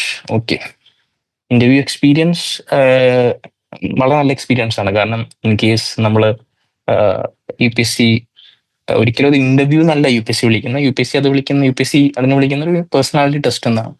അപ്പൊ ഒരിക്കലും നമ്മളെ ഇന്റിമിഡേറ്റിംഗ് ആയ നമ്മുടെ നോളജ് അസസ് ചെയ്യുന്ന ഒരു ടെസ്റ്റ് ഒന്നും അല്ല. അവര് ചെക്ക് ചെയ്യുന്നത് നമ്മുടെ പേഴ്സണാലിറ്റി എങ്ങനെയാണ്, നമ്മൾ ഓഫീസറിലേക്ക് ക്വാളിറ്റി ഉള്ള അല്ലെങ്കിൽ ബ്യൂറോക്രാറ്റ് ആയി കഴിഞ്ഞാൽ ജനങ്ങൾക്ക് സേവനം ചെയ്യാൻ പറ്റുന്ന ആളാണെന്ന് നോക്കുന്നു മാത്രമേ ഉള്ളൂ. വളരെ കോഡിലായിട്ടാണ് നമ്മളോട് അവർ പെരുമാറുക അല്ലെങ്കിൽ നമ്മളെ ഡീൽ ചെയ്യുക. ഇപ്പൊ ഞാനാണെങ്കിൽ കയറി വന്നപ്പോൾ തന്നെ നമ്മളെ കുറിച്ചുള്ള ഒരു ആപ്ലിക്കേഷൻ ഫോം അവർ നമ്മൾ എത്തുന്നതിന് മുമ്പേ അവരുടെ കയ്യിലുണ്ടാവും. അപ്പൊ ഞാൻ ഡോർ തുറന്ന് കയറി ചെന്നപ്പോൾ തന്നെ എന്നെ വിളിച്ച ഡോക്ടർ എന്നാണ്. Doctor please sit, you may sit എന്നാണ് പറഞ്ഞത്. അപ്പം അത്രയും ബഹുമാനത്തോടെയാണ് നമ്മൾ ഇന്റർവ്യൂ പാനലിലുള്ള എല്ലാവരും സംസാരിക്കുന്നതും ഡീൽ ചെയ്യുന്നതും. വളരെ കോഡിലായിട്ടാണ്. ഇൻ കേസ് നമുക്ക് ഉത്തരം അറിയില്ല എങ്കിൽ ഓൾസോ ഓക്കെ, ഇത് നിങ്ങൾ കുഴപ്പമില്ല, നിങ്ങൾ അടുത്ത ചോദ്യത്തിലേക്ക് പോവാം എന്നുള്ള രീതിയിലാണ്. ചിലപ്പോൾ ഇന്റർവ്യൂ സമയത്ത് അവർ നമുക്ക് കൊണ്ടുവരുന്ന സ്നാക്സോ ചായയൊക്കെ ഓഫർ ചെയ്യും. അപ്പൊ അത്രയും കോഡിലായിട്ടൊരു ശരിക്കും റൗണ്ട് ടേബിൾ ആണ്. ഒരു നമ്മൾ 12th ഫെയിലൊക്കെ കാണുന്ന പോലെ അങ്ങനെ ഒരു ടേബിൾ പോലും അല്ല. നമ്മൾ വീട്ടിലൊക്കെ ഇരുന്ന് ഡൈനിങ് ടേബിളിൽ ഇരിക്കുന്ന പോലെ റൗണ്ട് ടേബിളിൽ 5 പേര് ഇരിക്കുന്നു. ഞാനും അതേപോലെ ഒരു സീറ്റിൽ ഞാനും ഇരിക്കുന്നു. അപ്പൊ മൊത്തം റൗണ്ട് നമ്മൾ 6 പേര്. അപ്പൊ അതൊരു എന്താ പറയുന്ന ഒരു ചർച്ച. അതായത് നമ്മൾ മുതിർന്ന കുറച്ച് ആളുകളുമായിട്ട് നമ്മുടെ കുറച്ച് ആശയങ്ങൾ പറയുന്നു, അവർ അവരുടെ കുറച്ച് ആശയങ്ങൾ പറയുന്നു. It's like A more of A discussion എന്ന് വേണമെങ്കിൽ പറയാം. വളരെ നല്ല എക്സ്പീരിയൻസ് ആയിരുന്നു.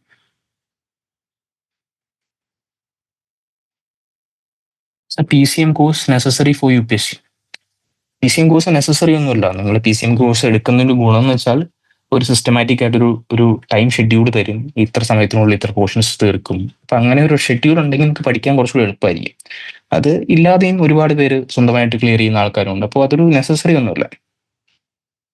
പ്രിലിംസ് എക്സാം ഫാക്ച്വൽ നോളേജ് ആണ് വേണ്ടത്. മാർക്സ് കുറച്ചുകൂടി, മെയിൻസ് കുറച്ചുകൂടി എക്സ്പ്ലെയിൻ ചെയ്യണം. ഓക്കെ, സെയിം ന്യൂസ് പേപ്പറിൽ നിന്ന് 2 രീതിയിലുമുള്ള ക്വസ്റ്റ്യൻസ് വേണ്ടി പ്രിപ്പയർ ചെയ്യുമ്പോൾ എങ്ങനെയാണ് നോട്ട്സ് പ്രിപ്പയർ? ഓക്കെ, ശരിക്കും നമ്മൾ പ്രിപ്പയർ ചെയ്യുമ്പോൾ നമ്മൾ പ്രിലിംസ് മെയിൻസ് ഒരു ഇന്റഗ്രേറ്റഡ് പ്രിപ്പറേഷൻ ആയിരിക്കും ചെയ്യുന്നത്.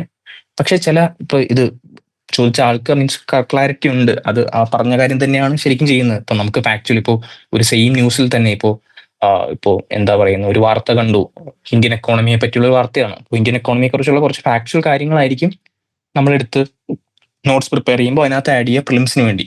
പക്ഷെ അതിന്റെ കൂടെ തന്നെ നമ്മൾ എന്ത് ചെയ്യും, അതിന്റെ കുറച്ച് അനാലിസിസും കൂടെ, ആരെങ്കിലും ഇപ്പോൾ എഡിറ്റോറിയൽസിലൊക്കെ വരുന്ന അനാലിസിസ് ഉണ്ടാവും. ഇന്ത്യൻ എക്കോണമിയുടെ സിറ്റുവേഷനെ പറ്റി ചിലപ്പോൾ അനാലിസിസുകൾ ഉണ്ടാവും. അപ്പൊ അനാലിസിസ് പോയിന്റ് എങ്ങനെയാണ് ഇത് പെർഫോം ചെയ്യുന്നുള്ള അനാലിസിസ് ആയിരിക്കും നമ്മൾ, അതും ഇതിന്റെ കൂടെ എന്ത് ചെയ്യും, നമ്മൾ നോട്ട്സിലുണ്ടാവും, അല്ലെങ്കിൽ നമ്മുടെ മെയിൻസിന് പ്രിപ്പയർ ചെയ്ത നോട്ട്സിലുണ്ടാവും.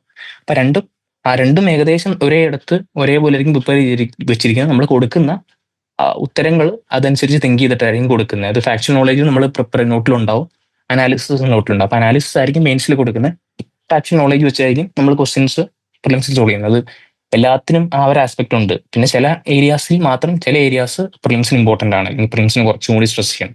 അപ്പൊ അത് പ്രിലിംസിന് വേണ്ടി മാത്രം, ചിലത് മെയിൻസിന് മാത്രമേ, മീൻസ് ചില ഇപ്പൊ ഇന്ത്യൻ സൊസൈറ്റി അത് മെയിൻസിന് വേണ്ടി മാത്രമുള്ളതാണ്. അപ്പൊ അത് ചിലപ്പോൾ നമ്മൾ ആ ഒരു നോട്ട്സ് പ്രിപ്പയർ ചെയ്യുമ്പോൾ മെയിൻസിന് വേണ്ടി മാത്രം നോട്ട്സ് ഉണ്ടാവുള്ളൂ കറണ്ട് അഫയേഴ്സ് തന്നെ. Sir please discuss about your preparation during. ഞാൻ MBBS സമയത്ത് പ്രിപ്പറേഷൻ ചെയ്തിരുന്നില്ല. മീൻസ് അങ്ങനെ ചെയ്യാൻ പറ്റിയിരുന്നെങ്കിൽ നന്നായിരുന്നു എന്ന് ഞാൻ ഉദ്ദേശിച്ചിട്ടുണ്ട്, മീൻസ് തോന്നിയിട്ടുണ്ട്. അതാണ് ഞാൻ ചെയ്യാൻ പറ്റുന്ന കുറച്ച് കാര്യങ്ങൾ പറഞ്ഞത്. Sir, I am currently a 12th grade science student and I wish to pursue economics in order to prepare for future in civil services. How I'm not confident in my mathematics skills. Will that be a problem? ഞാൻ ഈ humanities ബാക്ക്ഗ്രൗണ്ടിൽ നിന്നുള്ള ആളല്ല.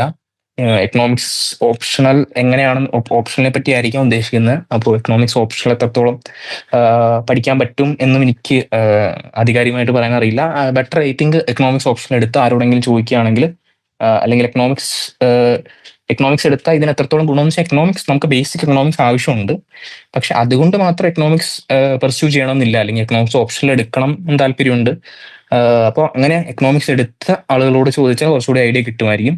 I am not very confident in my mathematics skills. All that mathematics skills ഒന്നും means civil സർവീസിന് അത്ര, means CSAT-ന് കുറച്ച് basic mathematics വേണം. പക്ഷെ അതിനപ്പുറത്തേക്ക് മാത്തമാറ്റിക്സ് സ്കിൽസ് ആവശ്യമുണ്ടോ എന്ന് എനിക്കറിയില്ല. എക്കണോമിക്സിലും എനിക്കറിയില്ല എങ്ങനെയാണ് അതിന്റെ മാത്തമാറ്റിക്സ് സ്കിൽസിന്റെ യൂസേജ് എങ്ങനെയാണെന്ന് അറിയില്ല.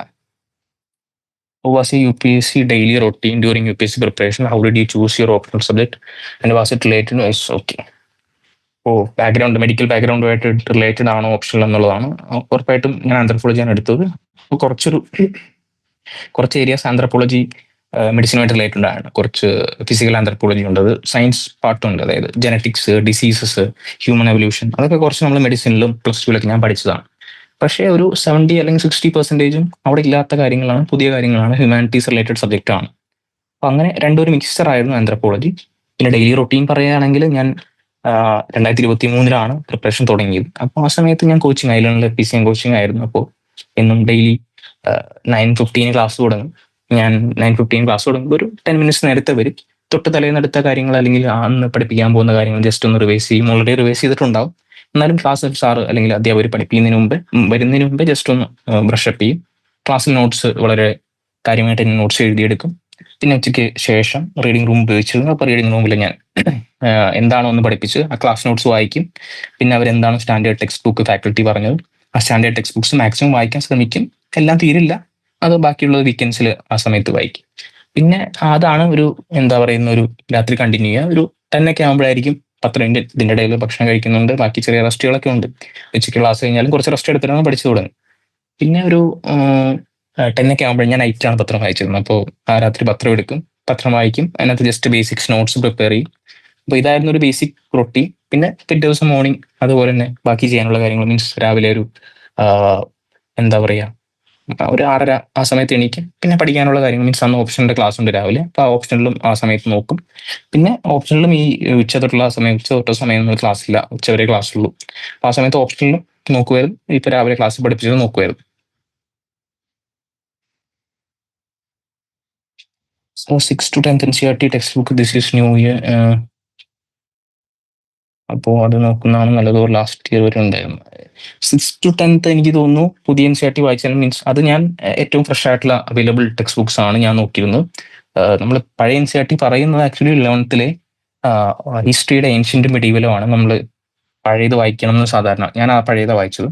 അതിലാണ് കറക്റ്റ് ക്രോണോളജിക്കലി സാധനങ്ങൾ എക്സ്പ്ലെയിൻ ചെയ്യുന്നത്. അപ്പോൾ 6 to 10th എനിക്ക് തോന്നുന്നു ഇനഫ് ആണ് പുതിയ ടെക്സ്റ്റ് ബുക്ക് ആണെങ്കിലും. GC Leong for geography. Again, should we rely on some other text for human and economic geography since some data on outdated? Okay, കുറച്ച് data means ആ data കുറച്ച് data പഴയതായിരിക്കും, ശരിയായിരിക്കാം. ഈ NCERT ഇപ്പോൾ economic geography ഒക്കെ വായിക്കുമ്പോഴും അത് കുറച്ച് പഴയതായിരിക്കാം. പക്ഷെ നിങ്ങൾക്ക് ആ ഫ്രഷ് ഡാറ്റാസ് ഇപ്പോൾ എക്കണോമിക് സർവേയും അതുപോലെ പുതിയ ബഡ്ജറ്റും ഡാറ്റാസ് ഒക്കെ പുതിയ നിങ്ങൾക്ക് കിട്ടും. പക്ഷെ ബേസിക് കണ്ടെക്സ്റ്റും ബേസിക് കാര്യങ്ങളൊക്കെ ആ ബുക്കിൽ നിന്ന് തന്നെ നിങ്ങൾക്ക് കിട്ടുന്നതാണ്. GC Leong ഞാൻ ആക്ച്വലി വായിച്ചിട്ടില്ല. നിങ്ങൾക്ക് സമയമുണ്ടെങ്കിൽ GC Leong നല്ല ബുക്കാണെന്ന് തോന്നുന്നു, അത് വായിക്കാവുന്നതാണ്. വളരെ ചെറിയ ബുക്കാണ്, കുഴപ്പമില്ല. പക്ഷെ ഞാൻ ബേസിക്കലി വായിച്ചിട്ടില്ല. അതില്ലെങ്കിലും ഇനഫ് ആണ്. ഇപ്പോൾ 11th 12th NCERTs ഇനഫ് ആണ്. ഫിസിക്കൽ ജോഗ്രഫി ഇനഫ് ആണ്. Do answer writing etc. in 1 year time. So how do you manage to finish the whole syllabus? Do answer writing. Okay, syllabus നമ്മൾ മൊത്തം finish ചെയ്യാന്ന് വെച്ചാൽ ആ സിലബസിനെ കുറിച്ച് ഒരു ബേസിക് നോട്ട്സ് എൻ്റെ കയ്യിൽ ഉണ്ടായിരുന്നു. അതായത് ഓൾമോസ്റ്റ് എല്ലാ പോർഷനെ പറ്റിയും 1 year കൊണ്ട് നമ്മൾ നന്നായി പ്രിപ്പയർ ചെയ്ത് കഴിഞ്ഞാൽ ക്ലാസ് ഫോളോ ചെയ്യുന്ന കുറച്ച് നോട്ട്സ് ഉണ്ടാവും, അല്ലെങ്കിൽ റെഡിമെയ്ഡ് നോട്ട്സ് ഉണ്ടാവും. അത് നമ്മൾ ഒരു തവണ റിവൈസ് ചെയ്തിട്ടുണ്ടാവും. പിന്നെ 3 മാസം മെയിൻസിന്റെ സമയം, മീൻസ് പ്രിലിംസിന്റെ മെയിൻസിന്റെ ഇടയ്ക്കുള്ള സമയത്ത് നമുക്കത് റിവൈസ് ചെയ്യാനുള്ള സമയം കിട്ടും. പിന്നെ ആൻസർ റൈറ്റിംഗ് കുറച്ച് ടഫായിരുന്നു, കാരണം അത് ഞാൻ സമ്മതിക്കുന്നു. കാരണം ഈ ഒരു 1 year കറന്റ് തറോ പ്രിപ്പറേഷൻ ഇടയിൽ ആൻസർ റൈറ്റിംഗ് കൂടെ ചെയ്യാൻ കുറച്ച് ബുദ്ധിമുട്ടായിരുന്നു. പക്ഷെ എല്ലാ ദിവസവും ഒന്നും ആൻസർ റൈറ്റിംഗ് പറ്റിയില്ലെങ്കിലും നമ്മളൊരു എന്താ പറയുക, ആഴ്ചയിൽ ഒരു 2 or 3 ആൻസേഴ്സ് എങ്കിലും എഴുതാൻ മാക്സിമം ശ്രമിച്ചിരുന്നു. അങ്ങനെ എഴുതി കഴിഞ്ഞാൽ നമുക്ക് അത്യാവശ്യം ഒരു സ്കില്ല് ഒരു പ്രിലിംസ് ആകുമ്പോഴേക്കും ഡെവലപ്പ് ചെയ്യാം. പിന്നെ പ്രിലിംസ് കഴിഞ്ഞാണ് proper answer writing mainly focus ചെയ്തത്. അതുവരെ അത്ര serious ആയിട്ടില്ലായിരുന്നു. So is it good to select chemistry as a main subject in UPSC or humanities related subject is more beneficial? അതും ഭയങ്കര പേഴ്സണൽ ആണ്. നിങ്ങളുടെ എബിലിറ്റീസ് അല്ലെങ്കിൽ ഇതുപോലെ ഇരിക്കും, കെമിസ്ട്രി എടുക്കണോ അതോ ഹ്യൂമാനിറ്റീസ് എടുക്കണോ എന്നുള്ളത്. പക്ഷെ ഞാൻ മനസ്സിലാക്കിയിട്ടുള്ളത് മീൻസ് കെമിസ്ട്രി ബാക്ക്ഗ്രൗണ്ട് അല്ലെങ്കിൽ സയൻസ് ബാക്ക്ഗ്രൗണ്ടിൽ നിന്നുള്ളവർ പോലും കെമിസ്ട്രി ഫിസിക്സ് ഒക്കെ കുറച്ചുകൂടി മീൻസ് എനിക്ക് തോന്നുന്നു എളുപ്പത്തിൽ പറ്റുന്ന ഹ്യൂമാനിറ്റീസ് ആണെന്ന് തോന്നിയിട്ടായിരിക്കാം ഒരുപാട് പേര് ഹ്യൂമാനിറ്റീസ് ഓപ്ഷനിൽ എടുക്കുന്നത് ഞാൻ കണ്ടിട്ടുണ്ട്. എനിക്ക് കെമിസ്ട്രിയുടെ മാർക്ക് സ്കോറിങ്ങിനെ പറ്റിയും സെലക്ഷൻ റേറ്റിനെ പറ്റിയും എനിക്ക് അത്ര അറിയില്ല. അതും നിങ്ങൾ കെമിസ്ട്രി എടുത്ത് ആരോടെങ്കിലും സംസാരിക്കുന്നതായിരിക്കും നല്ലത്. So one wish to share for the fresher aspirants which you feel would have benefited you more while preparation. Okay. So fresher aspirants പറയുകയാണെങ്കിൽ നിങ്ങൾ ബെനിഫിറ്റ് ചെയ്യാൻ പറ്റും, നിങ്ങൾക്ക് മാക്സിമം ചെയ്യാൻ പറ്റുന്ന ഒരു കാര്യം നിങ്ങളുടെ റിസോഴ്സസ് കൺസ്ട്രെയിൻ ചെയ്ത് വെക്കുക. അതായത് ഒരുപാട് ഇപ്പോൾ ഞാനൊക്കെ ഇനീഷ്യലി കുറേ റിസോഴ്സസിന്റെ പുറകെ പോകുമായിരുന്നു. അപ്പോൾ അങ്ങനെ പോവാതെ കുറച്ച്, അതായത് നിങ്ങളുടെ ഉള്ള സാധനങ്ങൾ പ്രോപ്പർലി നോട്ട്സ് മേക്ക് ചെയ്ത് പ്രോപ്പർ റിവിഷൻ ആക്കി സെറ്റ് ചെയ്ത് വെച്ച് കഴിഞ്ഞാൽ നിങ്ങൾ അത് തന്നെ മൾട്ടിപ്പിൾ ടൈംസ് റിവൈസ് ചെയ്ത് കഴിഞ്ഞാൽ നിങ്ങൾക്ക് ഭയങ്കര ബെനിഫിറ്റ് ആയിരിക്കും. റാദർ ദാൻ ഒരുപാട് ഒരു ടോപ്പിക്ക് തന്നെ ഒരുപാട് ബുക്സും ഒരുപാട് റിസോഴ്സസും നോക്കി പോയി കഴിഞ്ഞാൽ ഭയങ്കര ബുദ്ധിമുട്ടായിരിക്കും. അപ്പോൾ റിസോഴ്സ് കൺസ്ട്രെയിൻ ചെയ്ത് മാക്സിമം റിവൈസ് ചെയ്യുന്നതായിരിക്കും ഒരു ഫ്രഷർക്ക് അല്ലെങ്കിൽ എപ്പോഴും ഇനീഷ്യലി എപ്പോഴും പെട്ടെന്ന് ക്രാക്ക് ചെയ്യാൻ ആയിട്ട് എളുപ്പമുള്ളത്. Sir, I recent contacted a civil servant. ആ സാർ പറഞ്ഞു സിവിൽ സർവീസിന്റെ ഇന്റർവ്യൂ ബോർഡിൽ doctors of engineers from IIT will get good marks. Is that correct? അത് എനിക്ക് തോന്നുന്നു അതൊക്കെ ഭയങ്കര പേഴ്സണൽ ആണ്. കാരണം അത് എനിക്കറിയില്ല പുള്ളി മീൻസ് എന്തെങ്കിലും ഡാറ്റ എന്തെങ്കിലും സയന്റിഫിക് ഫാക്ട്സ് വെച്ചിട്ടാണോ, അല്ലെങ്കിൽ ഞാൻ അങ്ങനെ ഡാറ്റ കണ്ടിട്ടില്ല. അപ്പോൾ എനിക്കറിയില്ല മീൻസ് IIT നിന്നുള്ളവർക്ക് അത്ര ഹെവി മാർക്സ് കിട്ടുന്നുണ്ടോ അല്ലെങ്കിൽ ഡോക്ടേഴ്സിന് അത്ര ഹെവി മാർക്സ് കിട്ടുന്നുണ്ടോ ഞാൻ നോക്കിയിട്ടില്ല. മീൻസ് രണ്ട് സൈഡുണ്ട്. IIT മാർക്കിൽ നല്ല മാർക്ക് കിട്ടുന്നവരുണ്ട്, മോശം. അത് ഡിപ്പെൻഡ്സ് ഓൺ ദയർ പെർഫോമൻസ് ആണ്. ചിലപ്പോൾ ഒരു പക്ഷേ നല്ല മീൻസ് IIT എന്നുള്ളവർ ചിലപ്പോൾ നന്നായി പെർഫോം ചെയ്താൽ നല്ല മാർക്ക് കിട്ടും, മോശമായിട്ട് പെർഫോം ചെയ്താൽ മോശം മാർക്ക് കിട്ടും. അത് ഡിപ്പെൻഡ്സ് ഓൺ അവരുടെ പെർഫോമൻസ് ആണ് എന്നാണ് ഞാൻ വിശ്വസിക്കുന്നത്. ഇത് ഈ ഒരു അലിഗേഷൻ മീൻസ് ഒരു ഫാക്ട് സബ്സ്റ്റാൻഷിയേറ്റ് ചെയ്യുന്ന ഡാറ്റ എൻ്റെ കയ്യിലില്ല, ഇത് നെഗറ്റീവ് ചെയ്യുന്ന ഡാറ്റയും എൻ്റെ കയ്യിലില്ല. I am not a person with much reading habits. Do I need to develop habit of reading books for UPSC? Can you suggest some books? ഞാൻ ബേസിക്കലി മച്ച് റീഡിങ് ഹാബിറ്റ്സ് ഉള്ള ആളല്ല. ഞാനും അങ്ങനെ ഒത്തിരി പുസ്തകങ്ങളൊന്നും വായിച്ചിട്ടുള്ള ആളല്ല. അപ്പൊ അതുകൊണ്ട് എനിക്കും അത് അത് ആ ഒരു ഹാബിറ്റ് ഇല്ലെങ്കിലും ബേസിക്കലി നിങ്ങൾക്ക് UPSC ക്ലിയർ ചെയ്യാനുള്ള സാധ്യതയുണ്ട്. കാരണം ഞാൻ ക്ലിയർ ചെയ്തിട്ടില്ല. അപ്പൊ പിന്നെ ഞാനൊരു ഒരു ഒരു എന്താ പറയുക, അങ്ങനെ ഒരു ഭയങ്കര വായനയുള്ള ആളല്ല. അപ്പൊ അതുകൊണ്ട് എനിക്ക് അങ്ങനെ സജഷൻസ് ഒന്നും നിങ്ങൾക്ക് തരാനില്ല. ന്യൂസ് പേപ്പർ കൂടാതെ മാഗസിൻ റീഡ് ചെയ്യണോ? ഓക്കെ, മാഗസിൻ ഇപ്പൊ കുരുക്ഷേത്ര യോജനയൊക്കെ മാഗസിൻസ് പലരും ടോപ്പേഴ്സൊക്കെ വായിക്കുന്നത് കണ്ടിട്ടുണ്ട്. അപ്പൊ അതും നല്ല ബുക്സ് ആണ്, വായിക്കാൻ പറ്റി. ഇപ്പൊ സാർ ഫ്രണ്ട്ലൈനിനെ പറ്റി പറഞ്ഞു, ഹിന്ദുവിന്റെ മീൻസ് അതുപോലെ മാഗസിൻസ് ഉണ്ട്. പക്ഷെ ഞാൻ ബേസിക്കലി എനിക്ക് സമയമില്ലായിരുന്നു ഇതെല്ലാം വായിക്കാൻ. അപ്പോൾ ബേസിക്കലി ന്യൂസ് പേപ്പർ ഒരെണ്ണം വായിക്കും, ഏതെങ്കിലും ഇൻസ്റ്റിറ്റ്യൂട്ടിന്റെ ഒരു കമ്പൈലേഷൻ വായിക്കും. അപ്പൊ ഞാൻ ഐലൻഡിന്റെ കാന എന്ന് പറയുന്ന കമ്പൈലേഷനാണ് വായിച്ചിരുന്നത്. അപ്പോൾ ഈ കാന എന്ന് പറയുന്ന കമ്പൈലേഷൻസിൽ ഇത്തരം മാഗസിൻസ് ഉള്ള ഇമ്പോർട്ടൻറ്റ് കാര്യങ്ങളും ഇൻക്ലൂഡഡ് ആണ്. ഐലൻഡിന് മാത്രമല്ല പല ഇൻസ്റ്റിറ്റ്യൂട്ടുകൾക്കും അത്തരം കമ്പൈലേഷൻസ് ഉണ്ട്. അപ്പോൾ ഏതൊരു ന്യൂസ് പേപ്പറും ഈ ഒരു കമ്പൈലേഷൻ വായിച്ചാൽ ഈ മൾട്ടിപ്പിൾ മാഗസിൻ വായിക്കുന്നതിന്റെ ഒരു ബെനിഫിറ്റ് കിട്ടും. അല്ലെങ്കിൽ നിങ്ങൾക്ക് ഇപ്പൊ യോജന കുരുക്ഷേത്രമൊക്കെ എടുത്ത് നിങ്ങൾക്ക് നോക്കാവുന്നതാണ്. How to start answer writing practice? Answer writing practice നിങ്ങൾ കുറച്ച് കണ്ടന്റ് ആയി കുറച്ച് ഒരു ഇതെല്ലാം കിട്ടിക്കഴിഞ്ഞാൽ നിങ്ങൾക്ക് ആൻസർ റൈറ്റിംഗ് തുടങ്ങാൻ പറ്റും. അപ്പോൾ ആൻസർ റൈറ്റിംഗ് എപ്പോഴും നിങ്ങൾ സ്വന്തമായിട്ട് ചെയ്തിട്ട് കാര്യമില്ല, നിങ്ങൾ ആരെങ്കിലും ഒരു മെന്റർ വേണ്ടി വരും. അപ്പോൾ അവരെ കാണിച്ച് അത് ഇവാലുവേറ്റ് ചെയ്യിപ്പിക്കേണ്ടി വരും. കാരണം നമ്മൾ ആൻസർ ചെയ്താൽ എന്തെങ്കിലും പോരായ്മകളുണ്ടോ എന്ന് അറിയണമല്ലോ. ബേസിക്കലി കുറച്ച് കണ്ടന്റ് ഉണ്ടാക്കുക. പിന്നെ എങ്ങനെയാണ് ടോപ്പേഴ്സ് ആൻസേഴ്സ് എഴുതുന്നത് എന്നുള്ള കുറച്ച് PYQs അതുപോലുള്ള ടോപ്പേഴ്സ് ആൻസർ കോപ്പീസ് ഒക്കെ വായിക്കാൻ നമുക്ക് മനസ്സിലാവും. എന്നിട്ട് നമ്മൾ ആൻസേഴ്സ് എഴുതുക, എന്നിട്ട് അത് ഇവാലുവേറ്റ് ചെയ്ത് ഫീഡ്ബാക്ക് വാങ്ങിക്കുക, എന്നിട്ട് ആ കറക്ഷൻസ് നമ്മൾ അപ്ലൈ ചെയ്യുക. അപ്പോൾ അതാണ് ആൻസർ റൈറ്റിംഗിനെ കുറിച്ച് പറയാനുള്ളത്. If we preparing UPSC can this helping? Okay, other exams. ഞാനും UPSC വെച്ചിട്ട് വേറെ എക്സാംസ് എഴുതിയിട്ടില്ല, അതുകൊണ്ട് എനിക്കറിയില്ല. ഈ സിലബസുമായിട്ട് മാച്ച് ചെയ്ത് വരുന്ന ഒത്തിരി എക്സാംസ് ഉണ്ടെന്ന് മീൻസ് പ്രിപ്പയർ ചെയ്യുന്ന പല ആൾക്കാരുണ്ട്. SSCക്കൊക്കെ ചിലർ, പിന്നെ EPFO, RRB, ഇങ്ങനെ കുറെ എന്തൊക്കെയോ എക്സാംസിന് ഈ മീൻസ് നമ്മുടെ കൂട്ടത്തിലുള്ള ഒരുപാട് പേര് പ്രിപ്പയർ ചെയ്യുന്നുണ്ട്. അപ്പോൾ അവർ പലരും ക്വാളിഫൈ ചെയ്യുന്നുണ്ട്. മീൻസ് ഇപ്പോൾ UPSC in the mean while ചിലപ്പോൾ അവർ അത് ആ ഒരു ജോലി കയറിയിട്ടായിരിക്കും ഇപ്പോൾ ഇൻ കേസ് CAPF അതുപോലുള്ള എക്സാംസിനും ഇതുപോലുള്ള ആളുകൾ മീൻസ് UPSC പ്രിപ്പയർ ചെയ്യുന്നവർ ക്ലിയർ ചെയ്യുന്നുണ്ട്. എന്നിട്ട് അവർ പിന്നീട് അത് ചിലപ്പോൾ ആ ജോലിയുടെ ഇടയിൽ ഇരുന്ന് തന്നെ പഠിച്ചിട്ട് UPSCയിലേക്ക് വരുന്നുണ്ട്. അപ്പോൾ ഇത് ചിലപ്പോൾ ഒരുപക്ഷെ ഹെൽപ്പ് ചെയ്യുന്നുണ്ടാവാം. ഈ സെൽഫ് സ്റ്റഡി ഇനഫ് എന്ന് വെച്ചാൽ അതും ഡിപ്പെൻഡിങ് ഓൺ നിങ്ങളുടെ സെൽഫ് സ്റ്റഡി എങ്ങനെയാണ്, എത്രത്തോളം എഫക്റ്റീവ് ആണെന്നുള്ള തരത്തിലിരിക്കും. അത് ഒരാളുടെ ഇനഫ് ആണ്, ഒരാളുടെ ഇനഫ് അല്ല എന്ന് പറയാൻ എനിക്ക് ഇതില്ല, റൈറ്റ് ഇല്ല. അത് ഡിപ്പെൻഡ്സ് ഓൺ പേഴ്സൺ ആണ്. MBBS itself a tough course.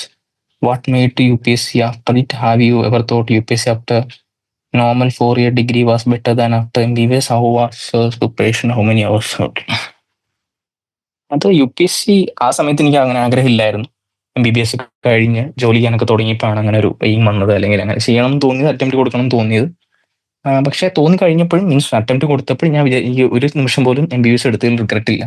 അല്ലെങ്കിൽ ഞാൻ 4-year ഡിഗ്രി കോഴ്സ് എടുത്താൽ മതിയായിരുന്നു എന്ന് എനിക്ക് തോന്നിയിട്ടില്ല. കാരണം ഞാൻ MBBSൽ എനിക്ക് കിട്ടിയ കുറെ സ്കിൽസ്, കുറെ നല്ല കാര്യങ്ങൾ, അതെല്ലാം എനിക്ക് ഇവിടെ അപ്ലൈ ചെയ്യാൻ പറ്റിയിട്ടുണ്ട്.